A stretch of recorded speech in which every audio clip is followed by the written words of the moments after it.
Blood sprayed like a geyser from the mercenary's throat. Crimson under the flickering neon of the giant cranes, painting the ship's deck a hellish red. Oliver "Ollie" Grant tightened his grip on the hilt of his dagger, the cold steel still vibrating from the fatal thrust. The man collapsed to the floor, eyes wide, mouth gurgling bloody foam that mixed with the rhythmic slap of the waves like a death rattle. Ollie didn't blink, just quickly wiped the blade on his tight black sleeve, then rolled to dodge a bullet from an AK-47 firing from a dark corner.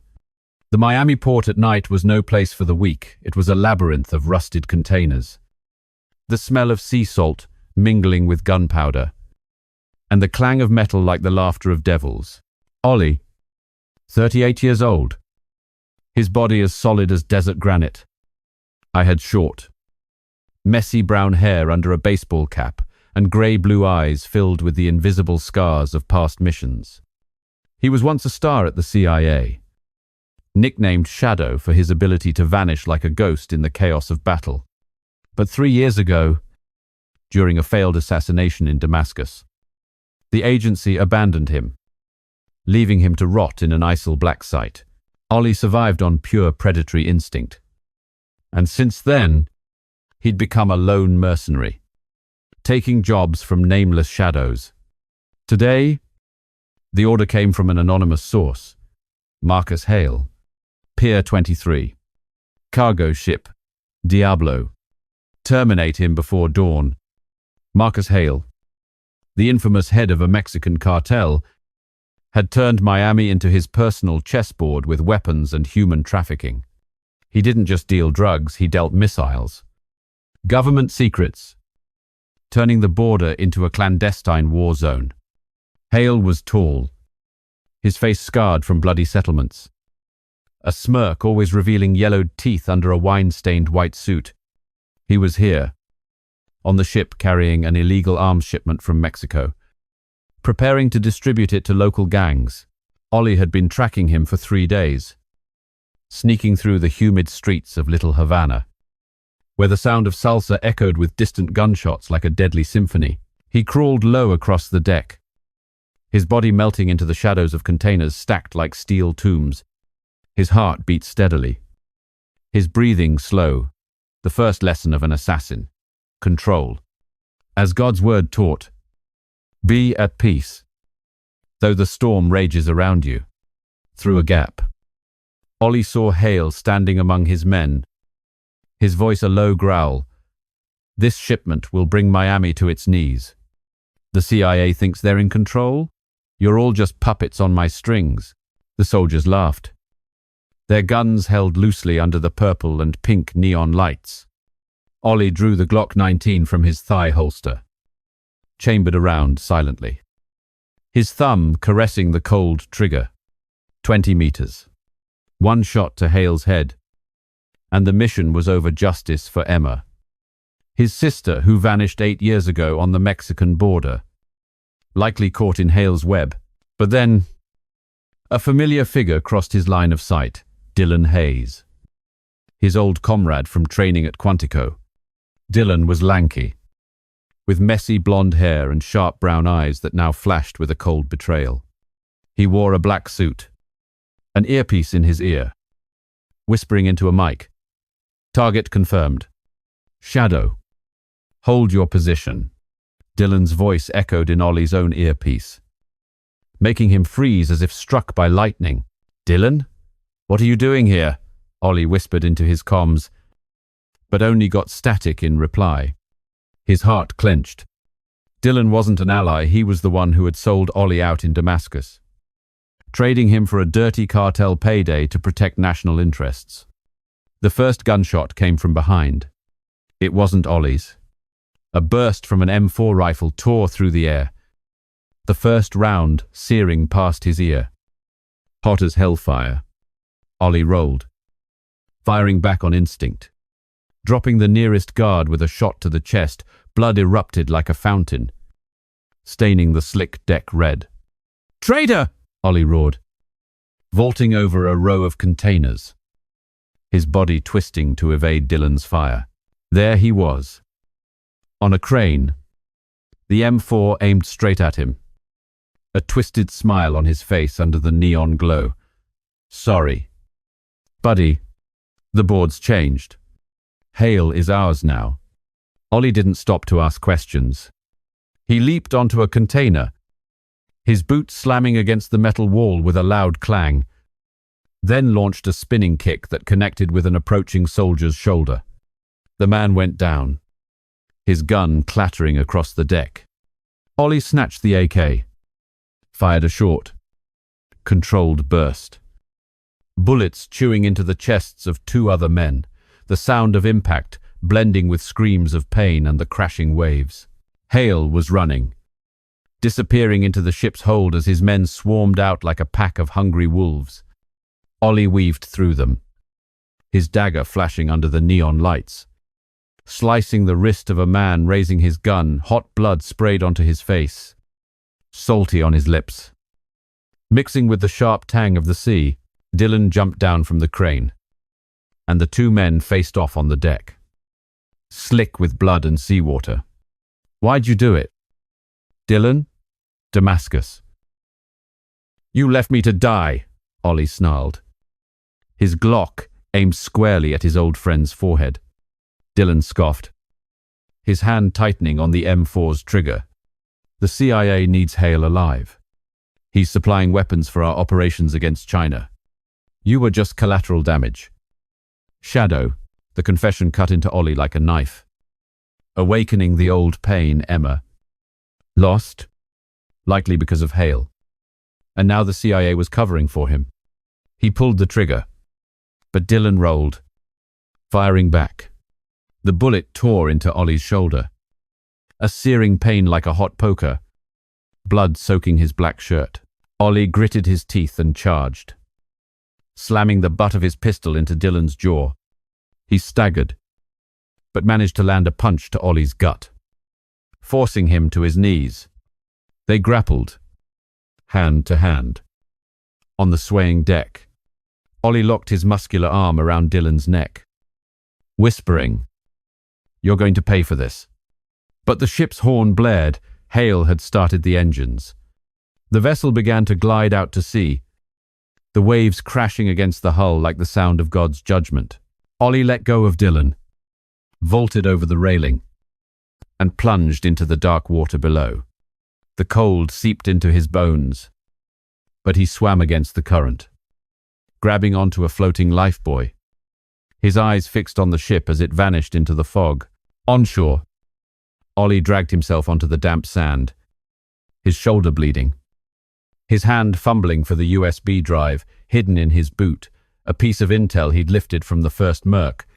Inside were coordinates, a cliffside villa in Mexico, Hale's main stronghold. "You think I'm going to stop?" Ollie muttered, staring out at the Black Sea, where the lights of Miami flickered like an invitation to hell. But the sound of an engine roared from the wet street behind him. Headlights swept across the beach, illuminating purple-pink reflections in the puddles. Hale's men had followed him. Ollie ran, his legs heavy from the wound, plunging into the labyrinth of Miami Beach's narrow alleys. Gunfire chased him, bullets chipping brick from the walls like hailstones. He rolled behind a dumpster, drew his knife and threw it back. Hitting the closest pursuer in the thigh, the man screamed and fell. Ollie leaped over a rotting wooden fence, heart pounding, blood dripping in a long trail on the wet asphalt. A black SUV burst out of a dead-end alley, its high beams blinding him. Ollie jumped onto the hood, smashed the windshield with his fist, and plunged his knife into the driver's wrist. The vehicle swerved, slammed into a light pole, and exploded in a fireball that swallowed the night. He rolled onto the ground, gasping for breath. Clutching his shoulder, the remaining men retreated as police sirens wailed in the distance. Ollie leaned against a wall, looking at the USB drive glinting in the light of the waning moon. Mexico was waiting, and with it, a truth darker than betrayal. He would hunt Hale, not for an order, but for Emma, for the justice he'd lost long ago. Would he survive to face the ghosts of his past?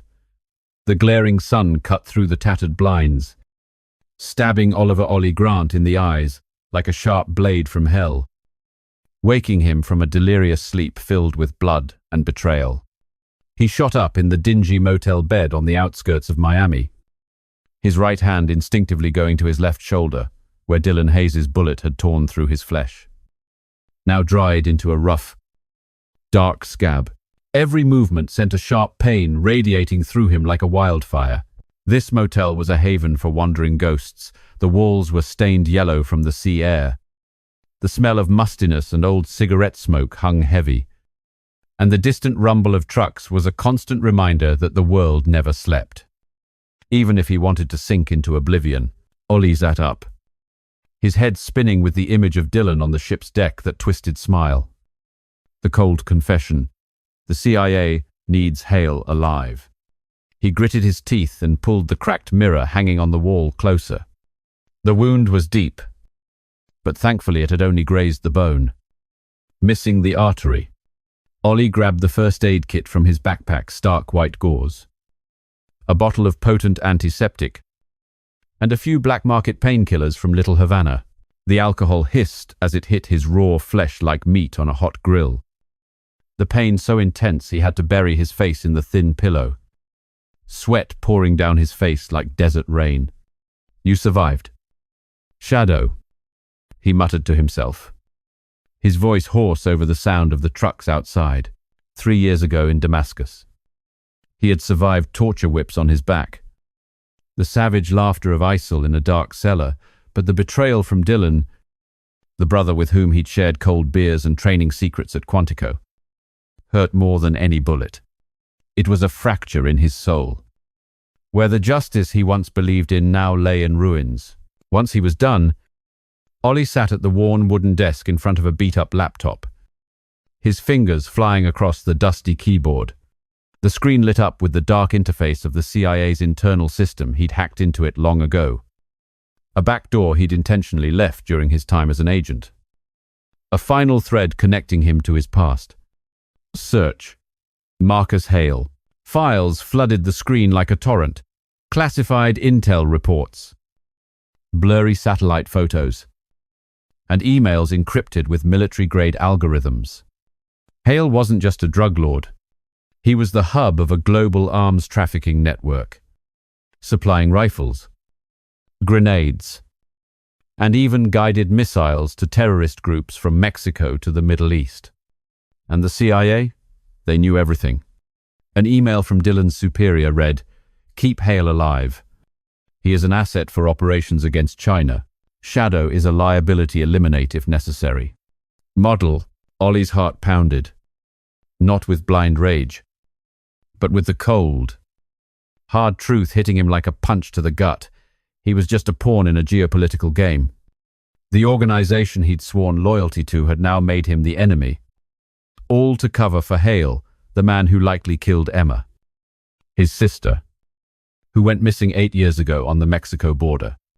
She was a volunteer medic who got caught in a cartel's human trafficking ring.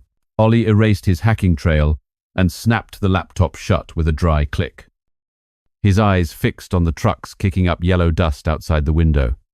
Miami, a city of dazzling neon and criminal shadows, now felt like a giant trap, its damp streets still reeking of last night's blood. Hale had to die, not for some soulless order, but for Emma's justice, for the kids killed by illegal guns, for the families shattered at the border. "This time, I'm the one who ends it," he whispered, his fist clenched so tight the knuckles went white, his nails digging into his palm like a silent prayer. The decision came as fast as a lightning strike in the dead of night. Infiltrate Mexico. Alone. No allies. No support from the corrupt CIA. Ollie called his local source Sophia Bennett, a former Mexican agent turned black market guide on the border, her voice raspy and scarred from cartel firefights. The number was old, but she picked up after 3 long, drawn-out rings. "Ollie, you're still alive? Hale's hunting you all over Miami." Sophia's voice, mixed with the sound of mariachi music from a bar in the background, was warm but laced with caution. I need a way into Tijuana.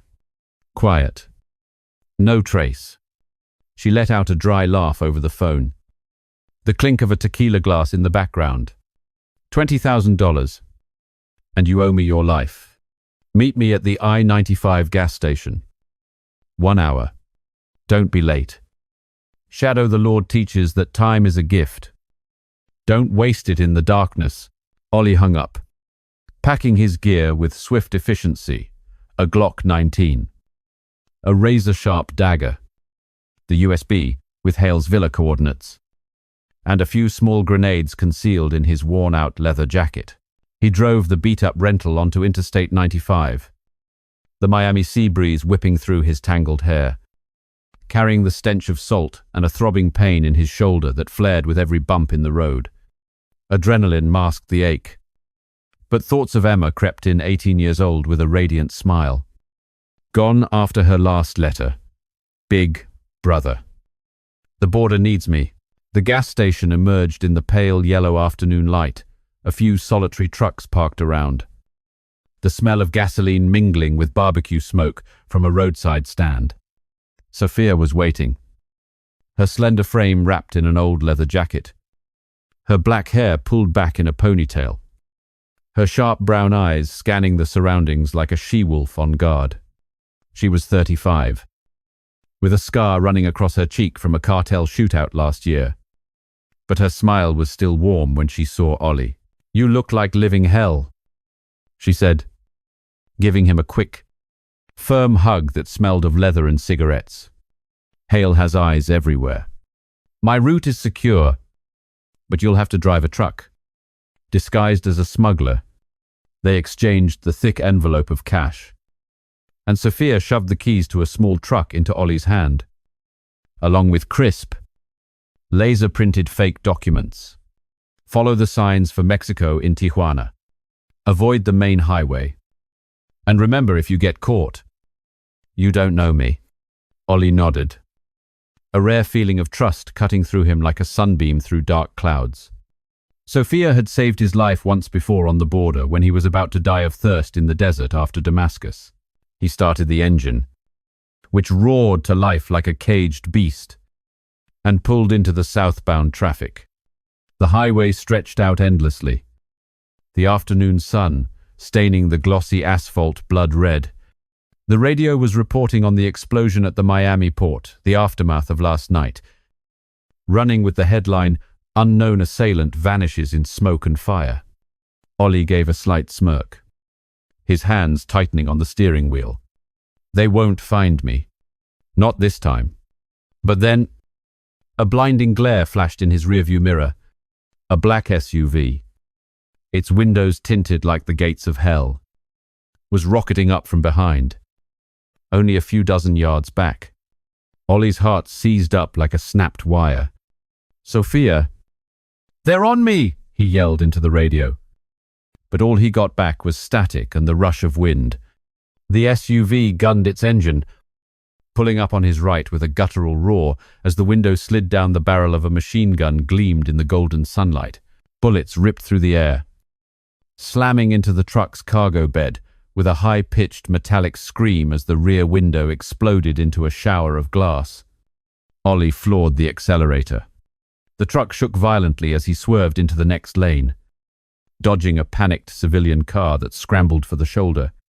"Son of a bitch!" he roared, his right hand yanking the Glock from its thigh holster. He fired over his shoulder through the open window. The first round shattered the SUV's windshield, sending out a spray of glass that glittered like desert snow. The chase exploded like a slow-burn action sequence. The machine gun hammered away relentlessly. A bullet tore into Ollie's undercarriage, and smoke started to pour from the burning rubber of a tire. He weaved back and forth, narrowly avoiding another truck barreling toward him, the wind screaming in his ear like the whisper of death itself. The SUV closed the gap. A second gunman leaned out and tossed a round grenade that went rolling across the hot asphalt. Ollie saw the deadly sphere in his mirror, adrenaline surging through his veins like fire. He wrenched the wheel hard.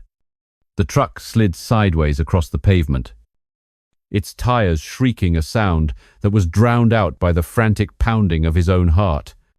The explosion behind him rocked the entire highway, sending a rain of metal shrapnel in every direction and blowing out what was left of his rear window.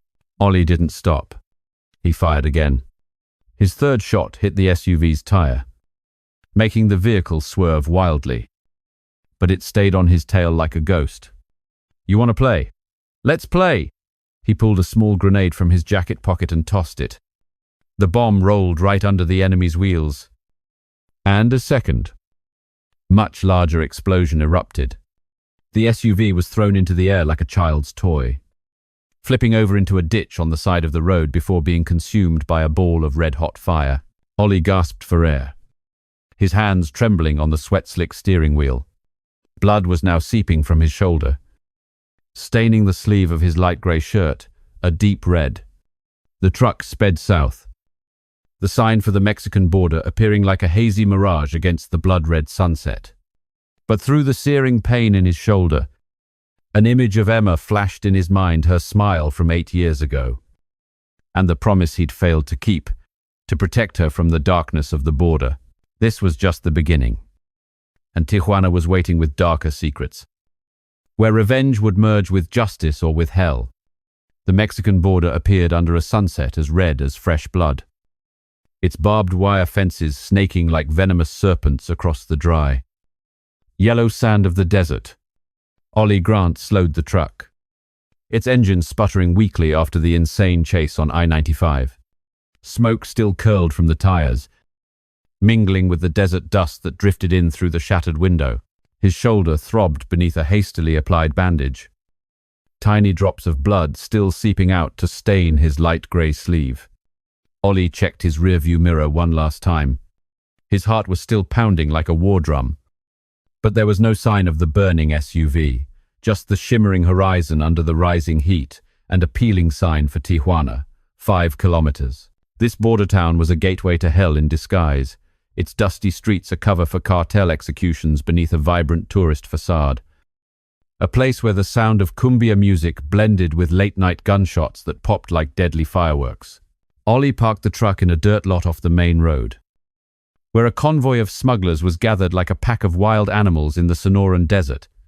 A long line of beat-up trucks stood waiting, their drivers smoking hand-rolled cigarettes and whispering in rapid-fire Spanish punctuated by dusty coughs.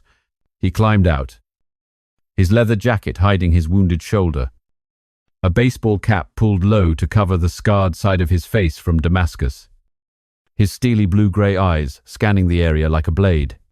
Sophia's warning, delivered over the radio just before the signal died, echoed in his mind, blend in with Rico's convoy. He moves product for Hale. But don't let on who you are, one mistake, and you'll end up as a dried corpse in the sand. Ollie spotted Rico, a portly man with a salt and pepper beard, currently inspecting wooden crates filled with contraband, neatly wrapped assault rifles and ammo. "Yo, amigo," Ollie called out, affecting a heavy American drawl as he stuffed an envelope of cash into Rico's pocket. "Got room for one more? I've got a clean shipment from Miami." Rico eyed him, his eyes narrowing under the brim of a worn-out cowboy hat, then gave a curt nod. "Get in the back. And don't ask any questions. Gringo." The border shows no mercy to the curious. They set off as the sun disappeared completely, the convoy rolling through the customs checkpoint with faded, forged documents. The border guard barely glanced at them, took a thick envelope from Rico, a bribe of a few $1,000s, and waved them through with a lazy gesture, his searchlight sweeping across the pitch-black desert. Ollie sat squeezed between heavy wooden crates. The smell of engine oil and stale sweat made him nauseous, but he kept quiet, his mind racing, piecing together his plan. Tijuana was Marcus Hale's den, winding cobblestone streets, flickering pink and purple neon signs, and gunshots that served as a morning greeting. He needed intel on the cliffside villa. The coordinates on the USB said that was where Hale was hiding out after the port incident. Every jolt from the truck sent a sharp, stabbing pain through his shoulder. A brutal reminder of Dylan and his betrayal. You're just a sacrifice. Ollie gripped the handle of the dagger hidden at his thigh, wondering if Emma had ever sat in a truck just like this one. Right before she vanished into the cartel's darkness 8 years ago, the truck came to a halt in the heart of Tijuana around midnight. The driving beat of cumbia music poured from bars lining the cracked cobblestone streets, mixing with the smell of charred tacos and curling cigarette smoke. Ollie jumped down and clapped Rico on the shoulder. Thanks, my friend. I owe you a tequila at La Sombra. Rico chuckled, revealing a few missing teeth in the yellow glow of the streetlight. You can pay your debt there. It's an underground bar on Calle Obscura. Ask for El Lobo, he knows everything about Hale. But be careful. Shadow. The cartel has ears everywhere. Ollie nodded and melted into the chaotic crowd. Tourists drunk on margaritas. Prostitutes prowling in bright red dresses. And grimy men in leather jackets with guns tucked under their arms. The air in Tijuana was heavy and hot. Thick, with the metallic tang of blood that seeped from the dark alleys where bodies were sometimes found the next morning, their dead eyes staring up at the stars. La Sombra was deep underground. Its entrance, a rusted iron door behind a roadside taco stand where the smell of fried onions mixed with charcoal smoke. Ollie knocked 3 soft taps, whispering the password Sophia had given him, Lobo cum la noche. The door creaked open with a shriek of metal, and a burly gatekeeper with a coiled serpent cartel tattoo on his neck scanned him from head to toe with wolfish eyes, then nodded. Inside was a miniature hell. Dim red lights cast shadows on wooden tables stained with spilled booze and dried blood, while raucous laughter and the clatter of gambling mixed from a worn-out pool table. Thick smoke billowed as men huddled around a poker table with Cuban cigars, and women writhed on a small stage in a lewd salsa dance under flickering neon lights. Ollie slid onto a stool at the rotting wooden bar and ordered a double tequila in a dirty glass, his eyes scanning for El Lobo Sophia's source. The information broker who had once saved her from a hit. The bartender, his face a roadmap of battle scars, poured the harsh liquor into the glass and whispered, El Lobo's in the corner, with his crew. But be careful, trouble's in the air tonight. Ollie turned his head, and his heart stopped for a long beat. Dylan Hayes was sitting there, his back against the stained concrete wall, a glass of scotch in his hand, chatting with a Mexican man in a white suit, one of Hale's men. Ollie recognized from a CIA file by the scorpion tattoo on his wrist. Dylan wore a black shirt, sleeves rolled up to reveal his old unit tattoo from Quantico, his brown eyes now cloudy under the flashing red lights. He laughed, slapping the Mexican man on the back. Hale's gonna love this shipment from China. The CIA's got the border locked down, no one can touch it. The words cut into Ollie like a knife. Awakening the pain of Damascus, Dylan had promised backup but vanished when ISIS attacked, leaving him alone to face the whips and the darkness. Now he wasn't just a traitor, he was working for the cartel, selling out the agency for gold and power.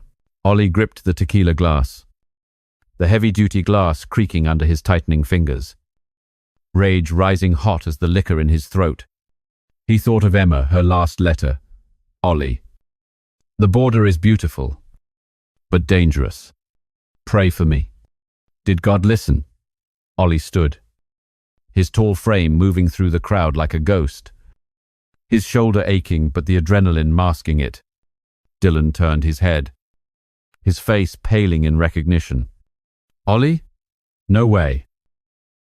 You died in Miami.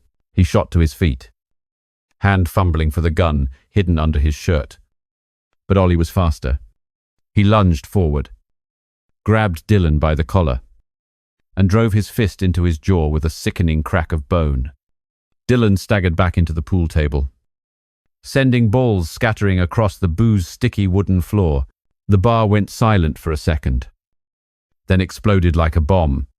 The Mexican man drew a pistol from a shoulder holster, but Ollie spun, Shattering his wrist with a sharp roundhouse kick, the gun clattered to the floor amidst a scream of pain.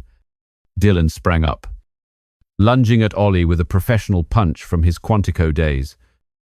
The wind whistling past his ear, Ollie sidestepped. Countering with an elbow to Dylan's ribs, he grunted but didn't back down. Throwing a low kick at Ollie's knee, a sharp pain shot up from his old shoulder wound. But Ollie gritted his teeth, locked Dylan's arm with his own solid bicep, and threw him to the floor littered with cigarette butts. They wrestled among the wreckage, overturned tables, shattered glass, crunching underfoot like shrapnel. Dylan clawed, his nails digging a shallow line across Ollie's cheek. Hot blood trickling down to his chin with a salty taste. You don't get it. Ollie, Hale controls everything. The CIA needs him to fight China. You're just some stupid idealist, Dylan snarled. Struggling in the thick smoke, Ollie pinned him down. A knee pressed into his chest, his combat knife glinting in the red light. You sold me out in Damascus. Now you've sold out, Emma. My sister is dead because of Hale's network. His voice was hoarse, thick with a rage mixed with a lonely agony. Like God whispering, a traitor reaps what he sows. Dylan gave a twisted smile, blood leaking from the corner of his mouth. Emma? She got herself into it. Hale has a villa on the cliffs, but he's meeting the bosses in the desert tomorrow. Go die there. Shadow. Gunshots erupted from the main entrance. Hale's men stormed in, AK barrels swinging through the panicked crowd.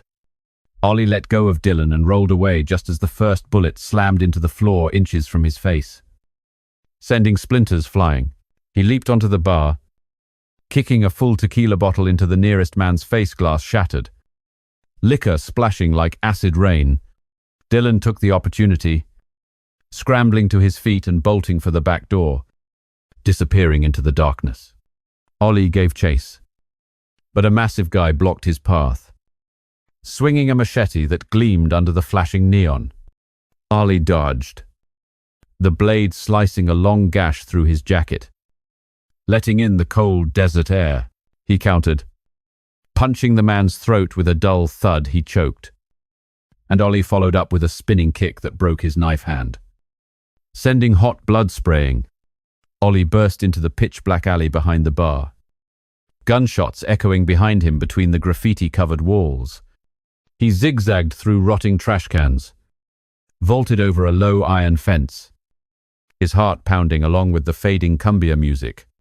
Dylan was gone, but his words remained like a curse. A meeting in the desert. Ollie stopped in a dark street corner, gasping for breath, his hand touching the fresh cut on his cheek, a second scar from an old friend. Blood dripping onto the dusty ground. Tijuana swallowed him in its darkness. But now he had a direction, the Sonoran Desert, where Hale would show himself. The pain in his shoulder flared up, a reminder of his loneliness, one man against the world. Was he strong enough for Emma? The desert was waiting, with its hot sand and buried secrets. The sands of the Sonoran Desert burned like 1,000 needles stabbing through the worn leather of his boots, where Oliver Ollie Grant lay flat against the earth, his solid frame blending into the golden dunes under the scorching midday sun in the heart of Mexico. Sweat poured like rain from every pore, soaking his black jacket, now stained with red dust.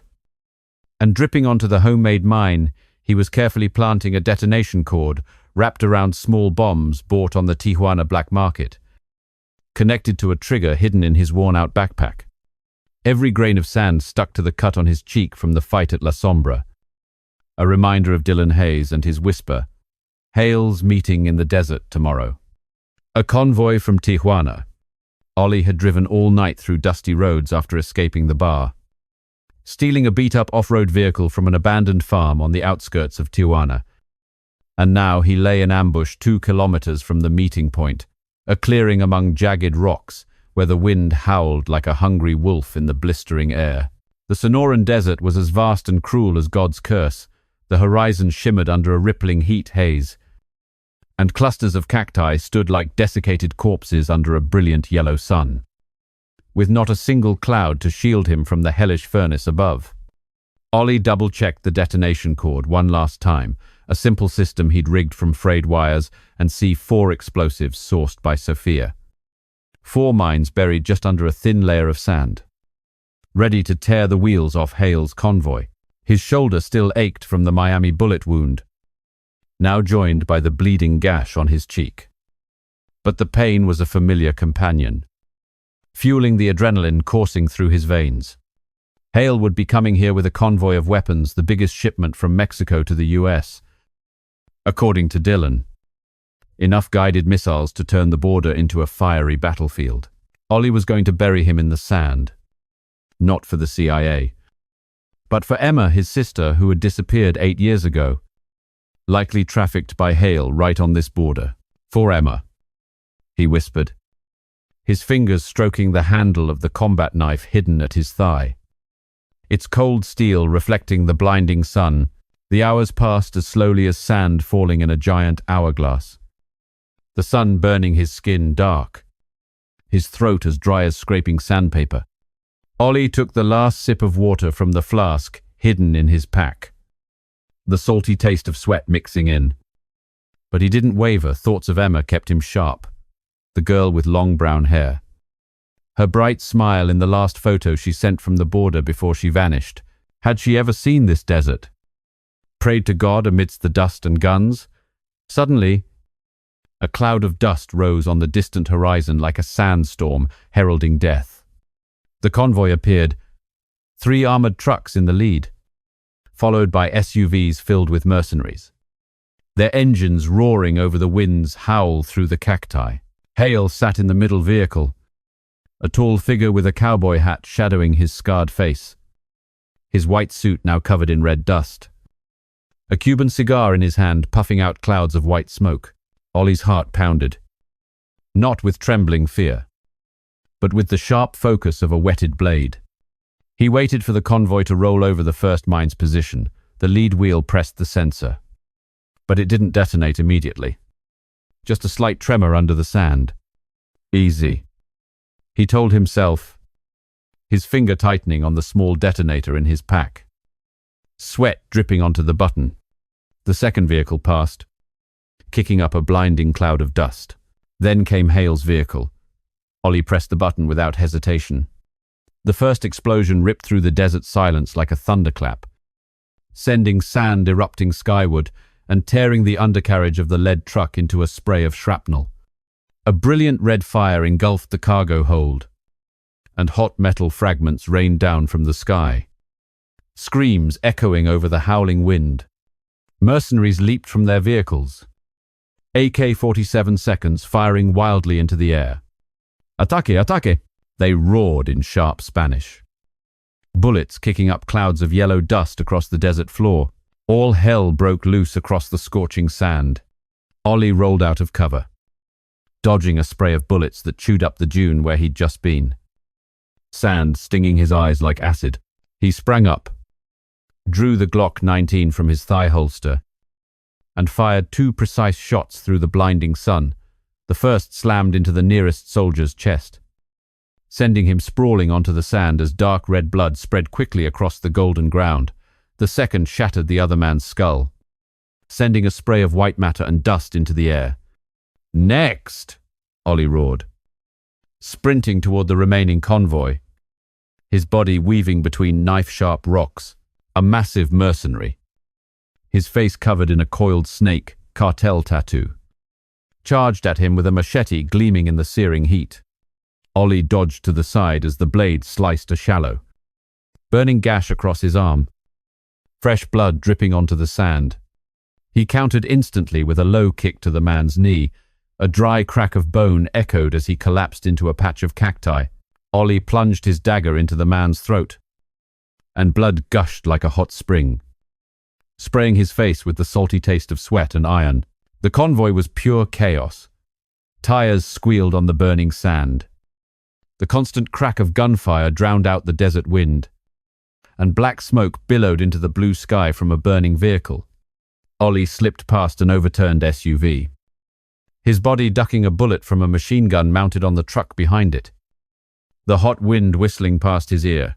He vaulted onto the hood, smashed the windshield with the butt of his Glock in a series of sharp cracks, and then shot the driver. The bullet tore through his shoulder, and the vehicle swerved, slamming into a large boulder and erupting in a fireball that consumed its twisted metal frame. Ollie leaped off, rolling across the skin-searing sand, his heart pounding like a war drum. Through the golden haze of smoke and dust, he saw Hale. He was jumping out of the middle car, handgun drawn, shouting orders to his men. "Protect me! Shadow is here!" How did he know that call sign? Had Dylan sold him out again? Or did the cartel have eyes and ears all over the desert? Ollie charged forward relentlessly, his dagger flashing in the sun, taking down 2 more soldiers with lightning-fast strikes, one to the gut of the first man, his intestines spilling onto the yellow sand, a second to the neck of the other, blood spraying in a crimson torrent. But their numbers were overwhelming. 10, 15 men poured out of the trucks, guns blazing, kicking up clouds of dust and fire. Bullets sizzled past Ollie's ear, one ripping through the back of his backpack, sending shrapnel flying.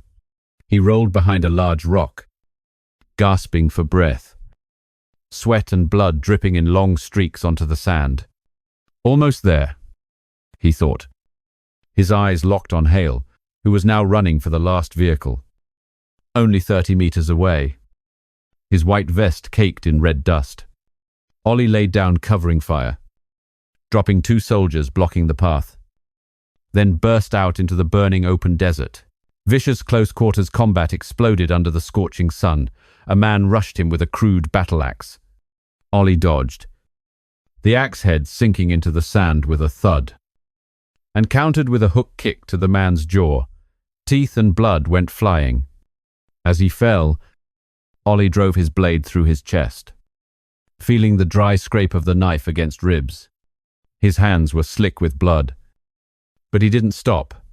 Another man fired from behind, the bullet grazing his left shoulder. The old wound split open, and blood gushed down his arm, staining his shirt a deep red. Ollie gritted his teeth against the pain, spun around, and put a round through the man's head. Brains splattered across the golden sand. Hale was closer, just 10 meters away. He turned, his scarred eye flashing with terror under his cowboy hat. "You're dead." "Shadow!" Hale roared, drawing his pistol and firing back. The bullet hit the rock next to Ollie, sending sharp fragments stinging into his cheek. He lunged forward, leaping over a fallen soldier, knife raised for the killing blow. But then, smoke. A smoke grenade rolled out from a truck, detonating in a blinding white cloud across the desert, the acrid fumes stinging his eyes like acid. Ollie coughed violently, rolling to avoid a blind volley of fire from the soldiers, his vision blurring from the smoke and sun through the white haze. He saw Hale's silhouette disappear into the last vehicle. The engine roared to life, and it sped off into the swirling desert dust. "No!" Ollie screamed, firing wildly at the dark shape, but only hit a tire. The truck fishtailed for a moment, then accelerated, vanishing behind a dune. The remaining soldiers closed in, machine guns unleashing a storm of hot metal. Ollie fell back, scrambling toward his own ATV, his shoulder bleeding freely, his vision swimming from the pain and smoke. He leaped onto the vehicle and slammed the gas, the wheels spinning on the yellow sand as he raced back toward the border, the sound of gunfire echoing behind him. The desert swallowed the chaos, leaving only black smoke and bodies in the sand. Ollie drove one-handed, the other clutching his shoulder, blood soaking the leather-wrapped steering wheel. "Almost," he whispered, his eyes fixed on the horizon where Hale had disappeared, the afternoon sun staining the desert, red as blood. The wound wasn't just in his shoulder. The last of his trust in the past had died on that hot sand. but a word from the Lord flashed through the pain, a light to guide the way through the desert darkness. Now, he needed a medic. Los Angeles. The city of artificial light, where an underground doctor was waiting. But would that light be enough to lead him through Hale's darkness? Or was it just another mirage before the next hell? The blue neon glow from Hollywood Boulevard seeped through the shattered window of the old ATV, casting flickering stripes of light across the cracked asphalt as Oliver Ollie Grant drove one-handed through the bustling streets of Los Angeles at midnight. His left shoulder bleeding through the makeshift bandage he'd applied in the Sonoran desert. The gash from Hale's mercenary's machete had been torn open again by the roll across the burning sand. Every bump in the road sent a jolt of pain through him like hellfire. But he didn't stop. The desert had swallowed his chance to catch Hale. And now Los Angeles. The city of manufactured dreams, with its glittering Hollywood sign, was where he had to find shelter and get patched up. The crisp autumn wind, whistling through the broken glass, carried the smell of exhaust and late-blooming jasmine, mingling with the thick, coppery scent of blood from his dust-caked leather jacket. Ollie tightened his grip on the wheel, his grey-blue eyes scanning the rearview mirror. No sign of pursuit from the border.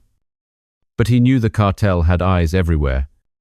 From Tijuana to here, just survive the night, he muttered. Thoughts of Emma creeping in like an old knife wound. His sister had likely died in a similar desert. 8 years ago.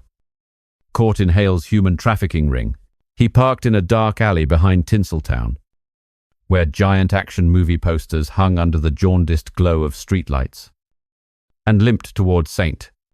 Agnes Church, an abandoned building with a collapsed steeple, its stained glass windows shattered like the broken soul of the city of light. Inside, the air was cold with the smell of old candle wax and dust. The long wooden pews were coated in a thick layer of grime, and moonlight streamed through holes in the vaulted ceiling, casting ethereal beams on the rotting wooden altar. Ollie collapsed into a back pew, the darkness enveloping his tall, exhausted frame. He fumbled in his backpack for a crude first aid kit, just gauze and rubbing alcohol. Not nearly enough to stitch the deep wound. The watch on his wrist read 2A, M, and the underground doctor, a former combat medic named Doc Reyes, who had saved him after Damascus, had promised to come late because the cops are crawling all over the border. Ollie leaned back, closing his eyes. But sleep wouldn't come. The image of Hale escaping into the desert, smoke replayed like a horror film, intercut with Dylan's smile back in La Sombra. Had God abandoned him like the CIA? Or was there still a light in this Hollywood darkness? The church door creaked open with a dry groan. The figure of Amelia Mia Ford appeared in the moonlight filtering through the broken stained glass, her slender frame wrapped in a long, black leather coat. A messenger bag slung across her shoulder stuffed with USB drives and hastily printed, crumpled documents. Mia was 32, with a messy crop of red hair under her hood, and sharp green eyes that scanned the room like radar. Her smile could hide a network of secrets. She was a freelance investigative journalist who had saved Ollie 2 years ago by leaking false documents to throw the CIA off his trail after the Damascus incident. Now, after his urgent call from the Mexican border, she had promised to bring intel on Hale's weapons network. Ollie, she called softly, walking quickly down the dusty aisle, the soft click of her boots echoing on the cold stone floor. He stood up, giving her a quick hug. The familiar scent of lavender perfume mixed with newspaper ink did something to soothe the pain in his shoulder. "You're late. You look like you just crawled out of a desert hell," Mia said, her warm whisper laced with concern, as she sat down beside him on a creaking wooden pew. "Doc Reyes called me. He got held up. Had to take a detour. But I have this. A file from an internal CIA source." She opened her bag, plugged a USB drive into a tiny laptop, and the blue glow of the screen illuminated her pale face in the moonlight. Hale wasn't the target. He's an unofficial partner. The CIA is using the cartel to control the arms market, selling guns to the Middle East, then using the money to fund anti-China operations. Dylan Hayes is the liaison, and it's all signed off by General Theo Black, your foster father. Her words hit like a thunderclap in the silent church. Ollie clenched his fists, his nails digging into his palms until they bled, rage burning like acid in his gut. General Black, the man who had trained him at Quantico, who had promised to protect Emma after she disappeared, was the mastermind? The screen scrolled through encrypted emails, secret contracts, multi-million-dollar transfers to Swiss bank accounts, and a photo of Hale shaking hands with a CIA agent at a villa in Mexico. Proof? Ollie asked, his voice hoarse, his eyes glued to the cold, hard text. Mia nodded, her voice lower. My source was a CIA engineer, the one who designed their tracking system. He sent me this file before he disappeared at the border. Hale is prepping a massive shipment, guided missiles, enough to shift the balance of power in New York. Next target, a weapons depot in Brooklyn. Ollie took a deep breath, rage mingling with grief. Emma, his sister, had probably died because of this very network. And now the CIA was covering it up to protect national interests. It wasn't just a personal betrayal, it was the decay of a system where justice was sold out for dark geopolitical gain. They spoke in low voices in the church's shadows as Mia laid out the plan.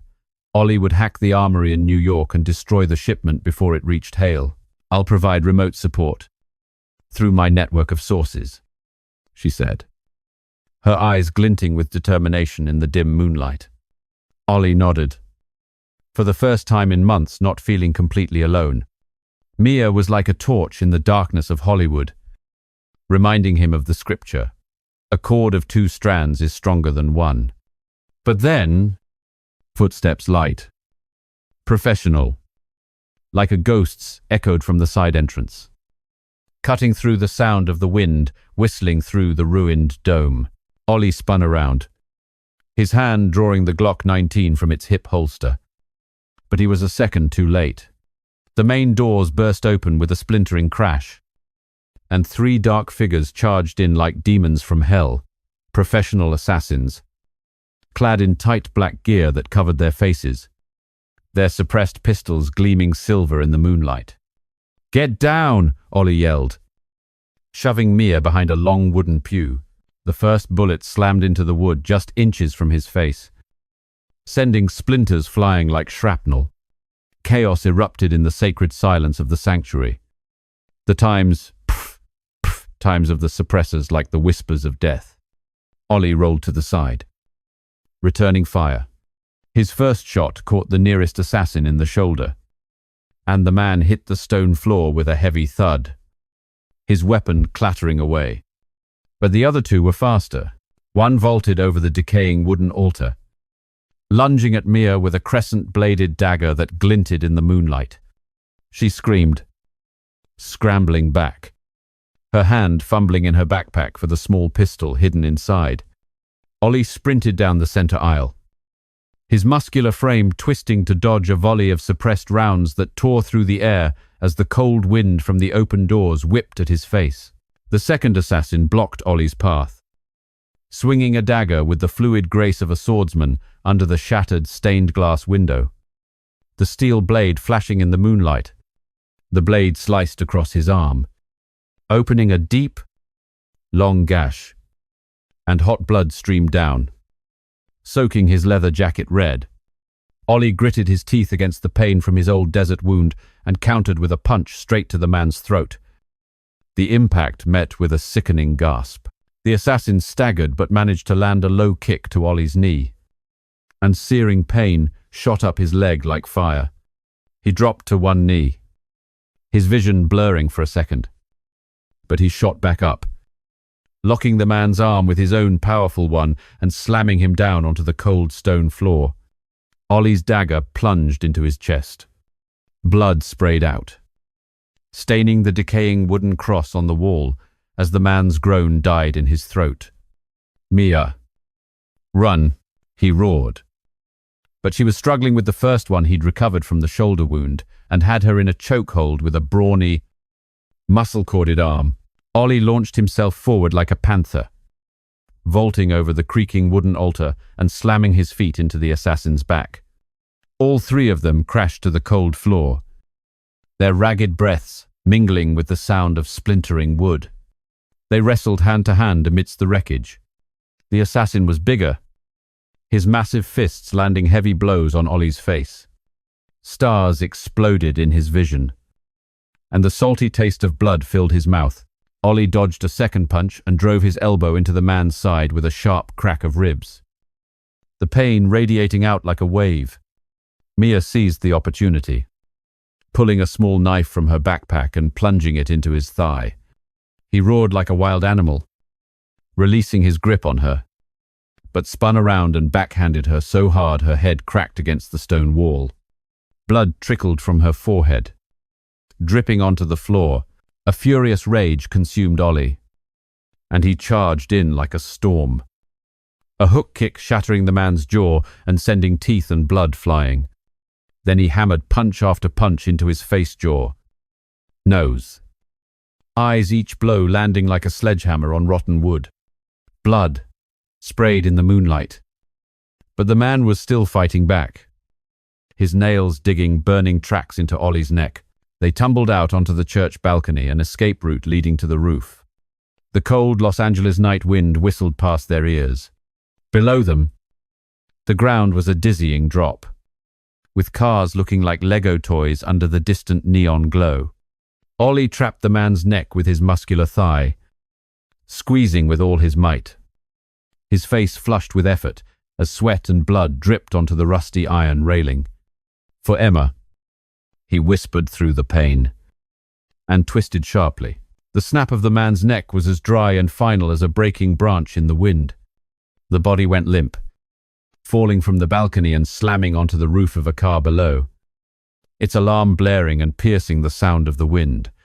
Ollie pulled Mia up onto the church roof, the strong wind whipping her messy red hair. They gasped for breath, covered in blood and grime. Mia held her bleeding forehead, her eyes red-rimmed, but still sharp. "I'm okay. But the backpack," she whispered, her voice breaking as she looked down at the church floor through the railing. Her backpack had burst open in the struggle, the USB drives and documents destroyed, scattered among the debris where a small grenade left by one of the assassins had detonated, leaving a crater in the wooden floor. "The sources, they're all gone." Hail 1. Ollie held her tight against the cold rooftop wind, looking out at the city lights, glittering in blue and gold neon. A city now full of shadows hunting them, carried by the wind. A small scrap of paper from the debris below floated up and landed at his feet. Hail, New York. Warehouse 47. Dawn. The main target was waiting in Manhattan, and they were out of time. Ollie tightened his grip on his bloody dagger, knowing that saving Mia had saved his own soul from solitude. But the hunt continued, bloodier than ever. Was this scrap a real clue, or a deadly trap from Black? New York was calling, with its skyscrapers and hidden secrets. A place where Ollie would have to decide whether to spare a traitor Dylan in exchange for justice for Emma. The grey light of dawn filtered through New York's skyscrapers, casting a reddish glow on the bustling streets, where yellow cabs zipped past like a gleaming river of metal. Waking Oliver Ollie Grant from a fitful sleep in an economy-class seat on a flight from Los Angeles, his shoulder still ached beneath his thick jacket, the wound from the rooftop of St. Agnes Cathedral had been hastily stitched with black thread at Doc Reyes's underground clinic. But every movement was a dull throb, a reminder of the assassins and the scrap of paper. Hail, Warehouse 47. Dawn. Mia had stayed behind in Hollywood, promising remote support. Her voice echoed from their last call. "Be careful. Ollie, they know you're coming and Black won't show any mercy." Ollie looked out the plane window. The Big Apple appeared below like a colossal concrete monster, where neon lights concealed secrets darker than the Sonoran desert. "Warehouse 47, he muttered, his hand tightening on the hilt of the dagger hidden in his leather boot. Its steel blade cold against his skin, Hale was moving his biggest weapons shipment, yet guided missiles. Enough to turn the Mexican border into a fiery war zone. And Ollie would stop him.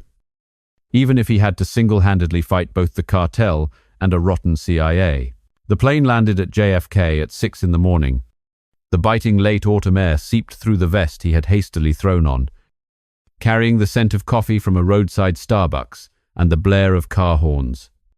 Ollie rented an old black sedan from an underground garage and drove straight to the Brooklyn docks, where giant containers were stacked like tombs of rusting steel. The salty smell of the Atlantic mingled with the heavy scent of machine oil in the early morning fog. Warehouse 47 was on the edge of the port. A derelict building surrounded by a high barbed wire fence and infrared cameras that glowed faintly in the weak light. He parked 100 meters away in the shadows of an alley. Watching through a small pair of binoculars from his backpack, a few Mexican mercenaries in grimy leather jackets, guns hidden under their armpits, were loading heavy wooden crates onto an armored truck. No sign of Hale. The man was smarter than that, always letting his underlings do the dirty work. But then, a sleek black limo pulled up, its door opening with a metallic creak, and Marcus Hale stepped out. He was tall as a giant, a scar on his face glinting in the morning sun, a white suit stretched tight over his brawny frame, and a smirk that revealed yellowed teeth beneath his fedora.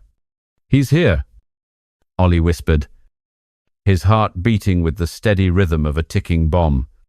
Rage surged as he thought of Emma. His sister had probably been trafficked by Hale just like this shipment. But the plan changed in a flash in the Brooklyn fog. Another truck pulled up alongside, and Dylan Hayes got out lanky, with messy blonde hair under a black fedora, his murky brown eyes scanning the port workers like a wolf hunting its prey. Dylan clapped Hale on the shoulder, whispering something through a cloud of Cuban cigar smoke. And then they both disappeared into the warehouse through a heavy iron door. Ollie gripped the leather steering wheel until his knuckles turned white, rage burning in his gut. His old friend, now a lackey, betraying him again. From Damascus to the desert. No time to hesitate. He quickly hacked into the warehouse's camera system on a portable laptop hidden in his backpack. The small screen flared to life with a grainy image. The missile shipment was being moved urgently. Its destination a charity gala tonight at the Plaza Hotel in Manhattan. A perfect cover for Hale to meet with American kingpins and undercover CIA agents. Tonight, Ollie decided, hitting the gas and heading for the city center. The sedan weaved through the congested traffic on the Brooklyn Bridge, the cold Hudson River wind whipping against his face. The afternoon passed on the bustling streets of Fifth Avenue, where tourists crowded the shops under the pale autumn sun. In a cheap hotel room near Central Park, Ollie checked his gear. An elegant black suit concealed the suppressed Glock in his hip holster. A razor-sharp dagger was hidden at his wrist, and a small smoke grenade was tucked in an inner pocket. His face in the steam-fogged bathroom mirrored a new scar on his cheek from La Sombra. His grey-blue eyes full of shadows was no longer shadow of the CIA, but a lone ghost on the hunt. He thought of Emma. God, if you're still alive, give me the strength to end this. The Plaza Hotel glittered under a giant crystal chandelier. The Border Support Charity Gala, a perfect cover amidst the elite. American businessmen in gleaming black tuxedos, women in diamond-studded evening gowns. The sound of sophisticated laughter and clinking champagne glasses like a symphony of deceit. Ollie slipped past security with a laser-printed fake ticket, his tall frame blending into the crowd like a shark among minnows.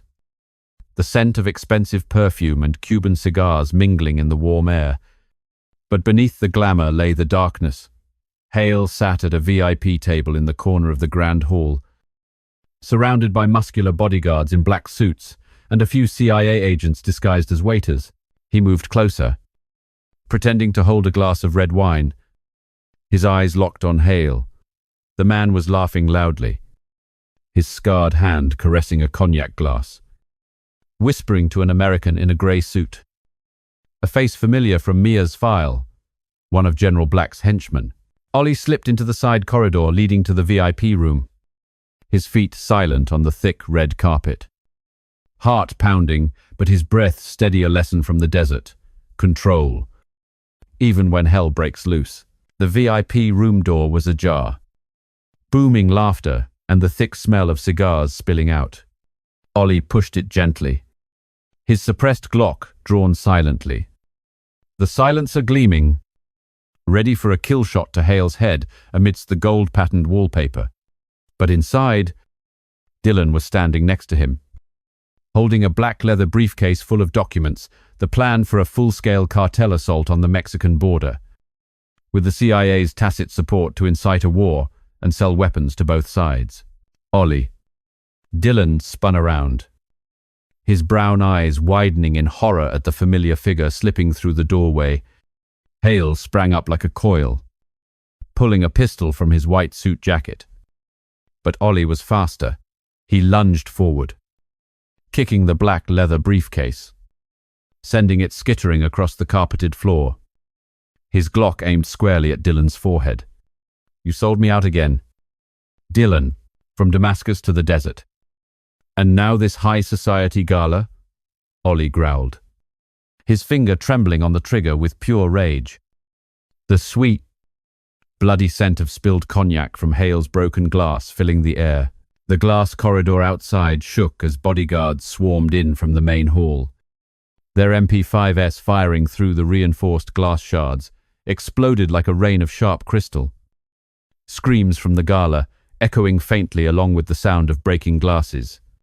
Ollie rolled, pulling Dylan in front of him as a human shield. A bullet slammed into his shoulder with a dull thud, blood spraying across his black suit.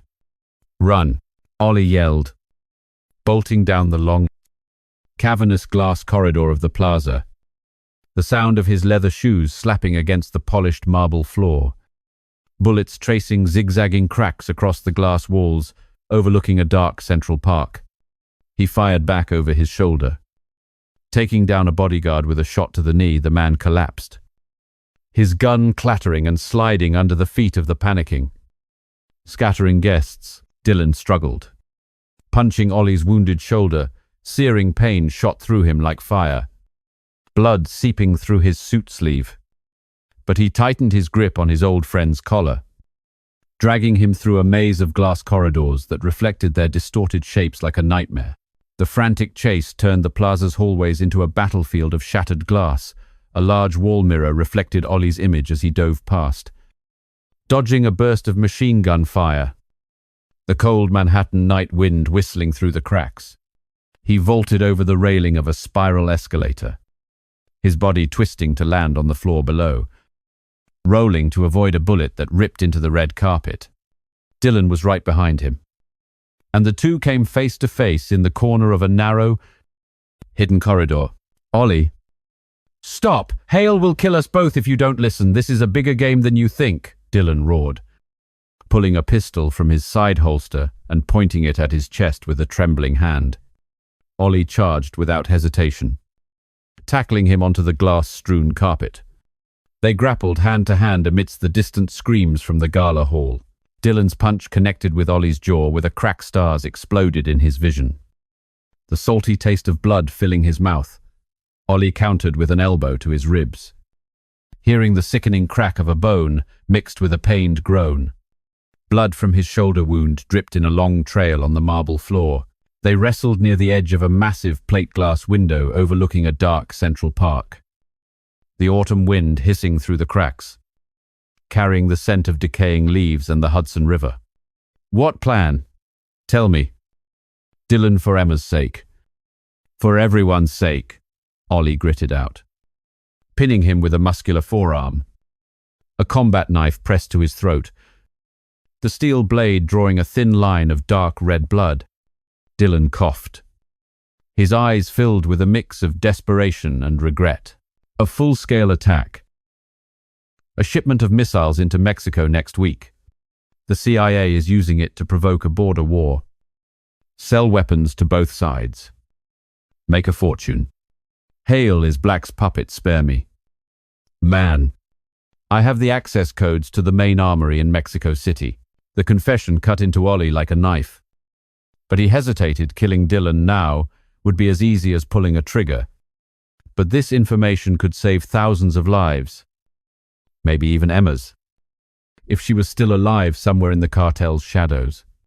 The sound of pounding footsteps echoed from the hallway as Hale's bodyguards swarmed in. Guns pointed everywhere. Ollie abruptly let go. Shoving Dylan through the shattered window, he fell onto the awning below, rolling out of sight into the thick foliage of Central Park. Ollie threw a smoke grenade into the main corridor. Thick white smoke billowed out like a toxic fog, obscuring their vision amidst sounds of choking and blind gunfire. He raced down the spiral staircase, a heart hammering, blood from his shoulder dripping a long trail on the cold stone steps. Outside, police sirens wailed from Fifth Avenue. The gala was in chaos. Guests running frantically, their glamorous attire now stained with blood and glass. Ollie jumped into a sedan, slamming the accelerator and merging into the bustling New York night traffic, his hand trembling as he held the scrap of paper Dylan had hastily shoved into his pocket. The access codes for the Mexico City Armory. I'm letting you go this time. Dylan, he whispered, his eyes on the rearview mirror where Hale stood amidst the chaos of the plaza's lobby, his scarred face twisted in fury under the light of the shattered crystal chandelier. But that choice could be a fatal mistake. Dylan was now a double-edged sword, and Mexico City was waiting with torrential rain and a deadly shipment. Would this code lead to justice for Emma? Or was it Black's final trap? A thick fog shrouded the winding streets of Mexico City at midnight, transforming the ancient city into a damp, shadowy labyrinth shimmering under pale yellow streetlights, where Oliver Ollie Grant pushed a stolen SUV through narrow alleys. The engine's roar drowning out the patter of rain on the roof, like 1,000 fingers drumming a deathly rhythm. The access code from Dylan Hayes, a string of numbers glowing on the screen of a battered phone, led him to the industrial outskirts, where Marcus Hale's secret arms factory was hidden behind stained concrete walls and towering barbed wire fences. Now soaked in the downpour, his shoulder still ached from the wound at the plaza, blood seeping through the makeshift bandage from New York. But the adrenaline from the chase through the glass corridors was still pumping, keeping his sharp, blue-grey eyes unblinking in the torrential rain. The biggest shipment yet, he muttered, his hands gripping the steering wheel, slippery with rainwater. Thoughts of Emma creeping in like a knife wound. His sister might have died in a factory just like this, 8 years ago. Turned into merchandise for Hale to smuggle. Dylan had sold him out. But this code could be the key or the final trap set by General Black. The factory emerged from the dim streetlight, glow through the rain. A massive concrete block with smokestacks spewing pitch-black smoke that mingled with the fog. The heavy, acrid smell of burnt metal and machine oil hanging in the humid air like the breath of hell. Ollie parked 100 meters away in the darkness of a flooded alley, killed the engine, and his tall frame slipped through the fence like a ghost in the stinging rain. He cut the barbed wire with small pliers hidden in his boot, each small metallic snap lost in the patter of the rain. But he knew the cartel had eyes and ears everywhere, from New York to here. Inside, the factory was an industrial hellscape. Under a rattling tin roof, an assembly line for rifles clanked ceaselessly. Wooden crates filled with guided missiles were stacked as high as iron monuments, and figures moved beneath the flickering, yellowish fluorescent lights. Hale's mercenaries' scarred faces, leather jackets soaked with rain patrolled with AKs slung over their shoulders. Their Spanish whispers mixing with the rain, drumming on the tin roof like war drums. Ollie slipped in through a side door, his steps silent on the oil-stained concrete floor that reflected the fluorescent lights. Dylan's code unlocked the warehouse door with a soft beep that was swallowed by the rain. Inside was a dark corridor leading to the shipment room. The cold air from the air conditioning mixing with the acrid smell of gunpowder that hit his nose. Heart steady. Breath slow, he had learned control during the long nights in Damascus, where the whip and the darkness taught him that the Lord is a refuge in the storm. Through a crack in a rusty iron door, he saw Hale. He stood among his subordinates under a pale yellow light, holding a Cuban cigar that puffed white smoke into the moist air. His scarred face contorted as rain dripped from a leak in the tin roof. "This shipment will set the border on fire," Hale growled, his voice a low rumble like thunder in the rain. "The CIA has already paid. Send it to New York before dawn. Black wants it fast." The soldiers nodded, loading crates of missiles onto an armored truck. The smell of metal and explosives making Ollie tighten his grip on his combat knife. Without hesitating, he pulled a smoke grenade from his drenched jacket pocket, pulled the pin with a dry click, and tossed it through the crack in the door. The canister rolled gently on the concrete floor and detonated in a blinding white cloud, the rain masking the pop of the explosion, the acrid smoke spreading like a poisonous fog, obscuring all vision. Shouts echoed, mixed with choked coughs. The mercenaries fired blindly into the air, bullets slamming into the concrete walls with dull thuds, creating bright sparks. Ollie burst in, his body twisting to dodge the first wave of bullets that slammed into the iron door just inches from his face. Sending metal fragments flying like shrapnel, he fired 2 shots from his suppressed Glock. The first round dropped the nearest man, the bullet thudding through his chest as blood sprayed into the white smoke. The second hit the next man in the shoulder, sending him sprawling onto the oily floor, his gun clattering beneath his feet. "Shadow!" Hale yelled from within the smoke, drawing his Beretta pistol.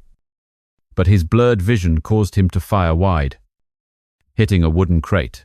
Close quarters combat exploded in the damp darkness of the factory, the sound of rain on the tin roof drowning out the clang of metal on metal. A soldier lunged at Ollie from behind, swinging a machete that glinted under the flickering fluorescent lights, the steel blade reflecting the dripping rain. Ollie spun, narrowly dodging as the blade seared past his ear, and threw a low kick into the man's knee.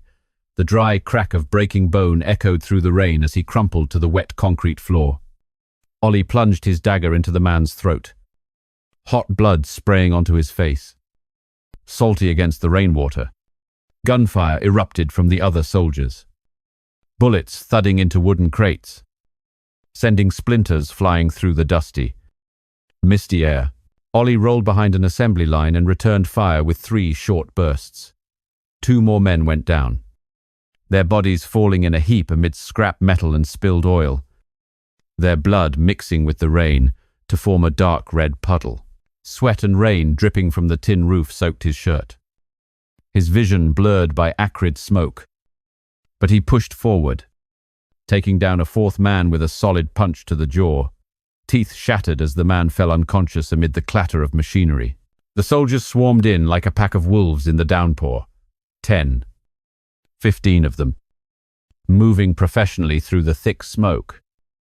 Machine guns firing relentlessly, cracking the concrete walls. Ollie threw his second grenade. The explosion rocked the factory, sending metal fragments flying like iron rain. 1 man, his leg torn open, let out a scream of agony that overpowered the distant thunder. Ollie charged through, his dagger flashing as he slashed the wrist of the nearest gunman. Blood sprayed in a crimson fountain as the gun clattered to the wet floor. A huge man charged with a crude battle axe. Ollie dodged, the axe blade sinking into a machine with a deafening clang, then countered with an elbow to the man's side. Hearing the sickening crack of ribs, the man grunted but managed to punch Ollie's wounded shoulder. Searing pain shot through him like fire, and blood poured out, soaking his jacket red. Gritting his teeth against the pain, Ollie locked the man in a chokehold, his muscular arm tightening until the man's face turned purple, then snapped his neck. The dry crack of bone echoed against the patter of the rain. He took down 3 more in a flurry of close combat. A hook kick shattered a jaw. A knife to the stomach spilled guts. And a short burst of bullets thudded into a chest. The floor was slick with blood, oil, and dripping rain. Ollie slipped once, rolling to dodge a bullet that grazed his thigh with a searing heat. Through the thinning smoke, he saw Hale running toward a truck, the remaining soldiers providing cover with a sweeping barrage of fire. "You're not getting away!" Ollie roared, giving chase and firing to take down the last 2 men, their bodies collapsing onto the clattering assembly line. But Hale spun around, his pistol aimed straight, and fired once. The bullet tore into Ollie's calf, the burning pain forcing him to his knees on the cold concrete floor, blood pooling into a dark red puddle under the flickering fluorescent light. Hale sneered, his scarred face twisting in the rain. "You're hard to kill, Shadow, but this is the end. Black will be proud of me." At his command, the remaining soldiers hauled Ollie up with rough hands, cuffed him with cold, wet iron chains, and dragged him into an old iron cage in the corner of the factory, a relic from its days of manufacturing wartime weapons. Now rusted and slick with oil, the cage door slammed shut with a thud. An electronic lock beeped amidst the rain, and the damp darkness enveloped him like a tomb. Ollie leaned back against the rusty bars, gasping for breath, blood from his leg dripping into a puddle on the floor. Guards stood outside, aiming their AKs, the steady patter of rain on the tin roof overpowering the sound of his own heartbeat. But he wasn't panicking. His eyes scanned his surroundings. The old iron cage, the simple electronic lock with a gap in the hinge, and a loose electrical wire hanging from the damp ceiling. His intelligence, Shadow's sharpest weapon, began to work through the pain. Ollie untied his leather shoelace, using it like a hook to snag the loose wire. A slight tug created a bright blue spark, and the locking system flickered with a buzzing sound. He used a piece of metal from the floor, a broken, oily piece of shrapnel, to pry at the hinge bit by bit, sweat and rain pouring down his face, his hands trembling from the pain in his leg. The sound of the rain outside masked the faint scraping of metal. 5 minutes. 10 minutes. His shoulder ached. His leg grew numb from blood loss. But he didn't stop, remembering the Lord's whisper in the darkness, "Wisdom shall free you from your chains." Finally, the hinge gave way. Ollie shoved the creaking cage door open just enough to slip out. He rolled out of the way just in time to dodge a spray of bullets from a surprised guard, the rounds thudding into the iron bars. Ollie dashed into the darkness of the corridor, dagger in hand, and took down the guard with a stab from behind. The blade slid into a lung with a soft thud, and the man fell silently into the rain. The roar of a truck engine filled the air. Hale was getting away. The shipment in the back, speeding out of the factory gates through the torrential downpour. Ollie jumped into a nearby ATV, lowered the gas, and gave chase. The tires sliding on the wet concrete, the factory gates burst open with a crash of metal, and the truck sped onto a winding suburban street of Mexico City, the heavy rain obscuring his vision in a white sheet of water. Ollie stayed close, firing at the tires through the rain. A bullet hit its mark with a pop, and the truck swerved but didn't stop, its tires screeching on the wet asphalt. The chase exploded in the rainy night. They tore through narrow streets, headlights sweeping across rain-streaked, graffiti-covered walls, the panicked horns of civilian cars blaring along with the rumble of thunder. From the back of the truck, Hale fired back through the broken window. A bullet shattered Ollie's windshield, wind and rain lashing his face, cold and salty with blood. Ollie swerved to dodge, slamming into a roadside dumpster with a deafening screech of metal as debris flew everywhere. The truck made a sharp turn into a dark, dead-end alley, but Hale leaped out and fled on foot, disappearing into the rainy darkness behind a row of abandoned night market stalls that smelled of spoiled food and stagnant water. Ollie screeched to a halt, limping after him, his leg on fire, his determination burning hot against the lashing rain. The winding street led to a flooded night market. Hale had vanished behind a row of soaked, rotting stalls. But Ollie found something on the ground, a USB stick that had fallen from Hale's pocket, containing the evidence, emails from General Black, confirming a global conspiracy. The hunt was over. For now. The rain washed the blood from his face, but not the thirst for justice. Black, his adoptive father, was now the real target. And Miami, with its hidden CIA headquarters, was waiting. Is this USB the light, or a deeper darkness? A light rain pattered on the windshield of the rented SUV, turning the wet streets of Miami into smeared streaks of pink and purple neon reflecting from the bars of Little Havana. Ollie Grant sped through the late night, his right hand gripping a steering wheel slick with rainwater, his left hand clutching the bullet wound in his car from the factory in Mexico City. The bleeding had stopped thanks to a hastily stitched bandage at an underground clinic in Tijuana.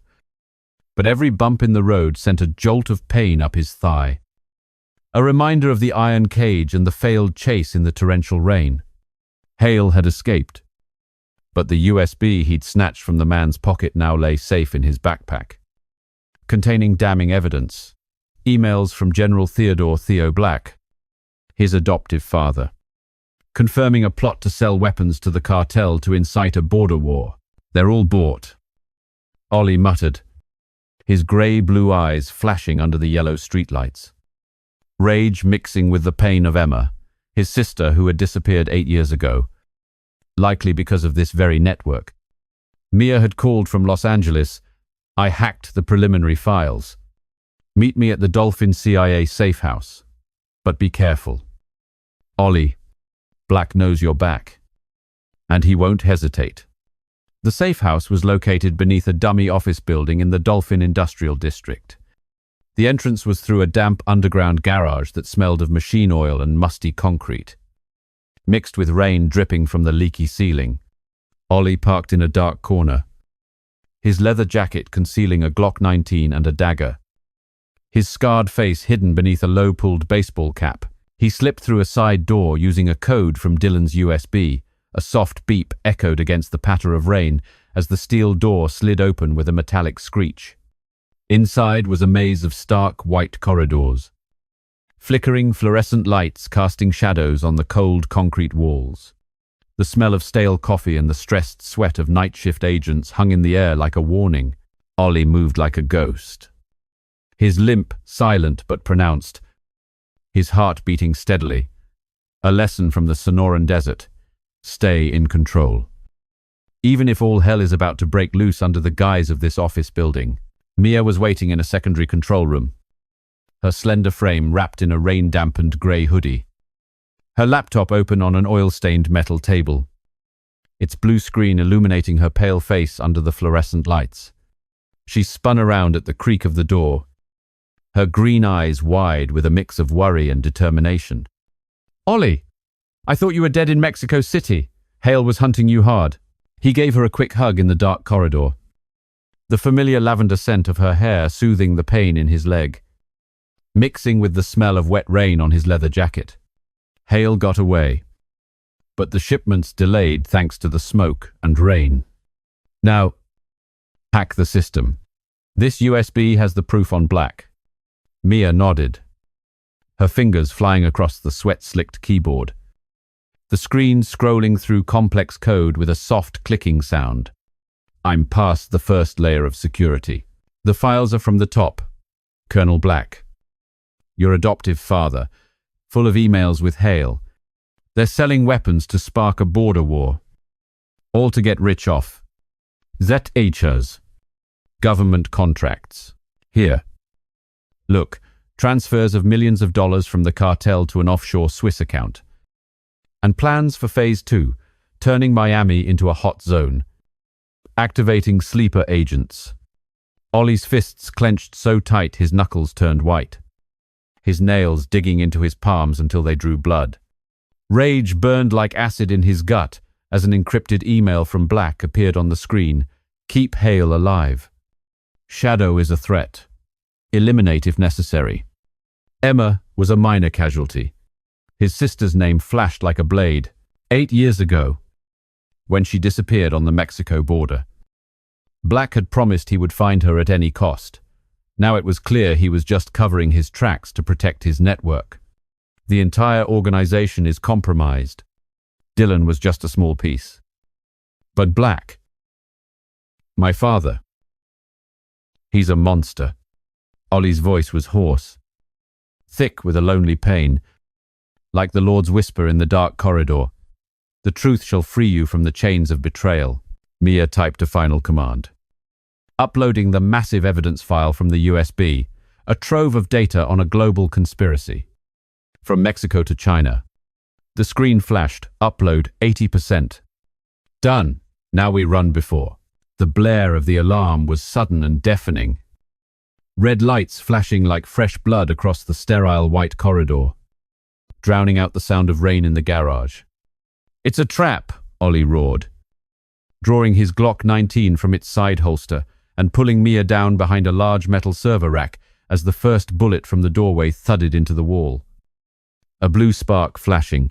The door burst open with a crash of metal and a team of elite assassins stormed in, not your typical CIA agents, but Hale's mercenaries, their faces covered with rain-soaked black scarves.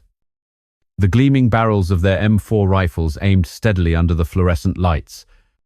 They know, Mia yelled, fumbling in her backpack for her small handgun. But Ollie was already returning fire.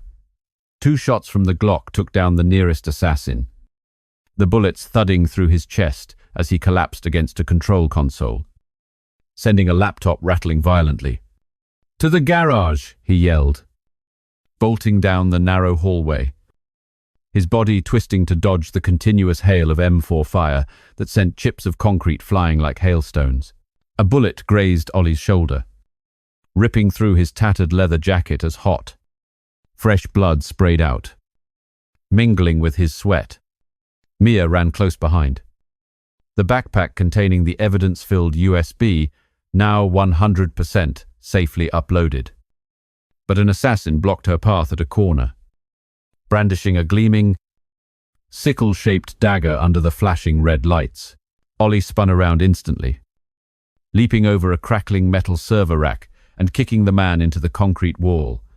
His head hit with a sickening thud, and he crumpled unconscious amidst the wailing alarm. But the rest were closing in. 6, 7 of them, moving with the professional grace of special ops through the water dripping from the ceiling, their rifles sweeping across the white walls, leaving zigzagging cracks. One lunged at Ollie with a crude machete, the blade slicing through the humid air. He dodged just in time, the steel grazing his cheek, carving a fresh, stinging line as the salty taste of blood filled the corner of his mouth. Ollie countered, plunging his combat knife into the man's thigh, his scream of pain echoing down the hall as blood sprayed out. Staining the wet concrete floor red, the man collapsed, but managed to fire off one shot. The bullet tore into Ollie's side, a searing pain that made him stagger, his vision blurring for a moment from the blood loss. Get to the elevator, Ollie roared through the pain, laying down cover fire that dropped 2 more men with precise shots to the chest, their bodies piling up in the hallway, thick with the smell of gunpowder and dampness. They dove into the emergency elevator, the doors slamming shut as bullets slammed against the metal with a deafening clang. The car rocketing up to the roof with a hum that drowned out the alarm. Wind and rain whipped their faces as the doors opened. The roof of the underground headquarters was a vast concrete expanse, the neon lights of Miami glittering in the distance under a drizzling sky. The surface slick with puddles of water. Mia panted, plugging a backup USB into her phone. I'm uploading the files to a secure server. The evidence will go global in the next hour. But the bell of a second elevator dinged The assassins were coming up. M4S, poking through the opening doors. Bullets thudding as they swept across the concrete. Ollie pulled Mia into a roll behind a large, ice-cold metal smokestack and returned fire from the rooftop. The first shot hit the lead man in the head, white brains splattering in the rain. The second shattered the shoulder of the man behind him, sending him tumbling off the railing into the deep abyss below. His scream swallowed by the wind. The high-stakes action scene exploded on the rooftop under the drizzle. The wind howled coldly in their ears. Rain blurred their vision, and the sound of gunfire drowned out the car horns from Dolphin Street below. One assassin leaped over a rusty iron railing. Lunging at Ollie with a dagger, they grappled at the edge of the roof, hand to hand on the slippery concrete, the rain making their grips fail. The man punched Ollie's hip wound, a sharp, cutting pain radiating through him. He groaned through the downpour but locked the man's arm with his own muscular one, slamming him down onto the wet floor with a heavy thud. Ollie's knife flashed under the distant neon, plunging deep into the man's chest. Blood mixing with the rain to form a dark red stream that spread across a puddle. Mia screamed as a third man took aim at her. His handgun pointed from around the corner of the roof. Ollie charged, kicking the gun away, sending it clattering across the wet ground. Then landed a hook to the man's jaw. Teeth and blood went flying as he staggered. Mia seized the opportunity, driving her small but sharp fist into his throat, before Ollie finished it with a gunshot to the head that thudded wetly, his brains exploding against the grey, rainy sky. But there were too many of them.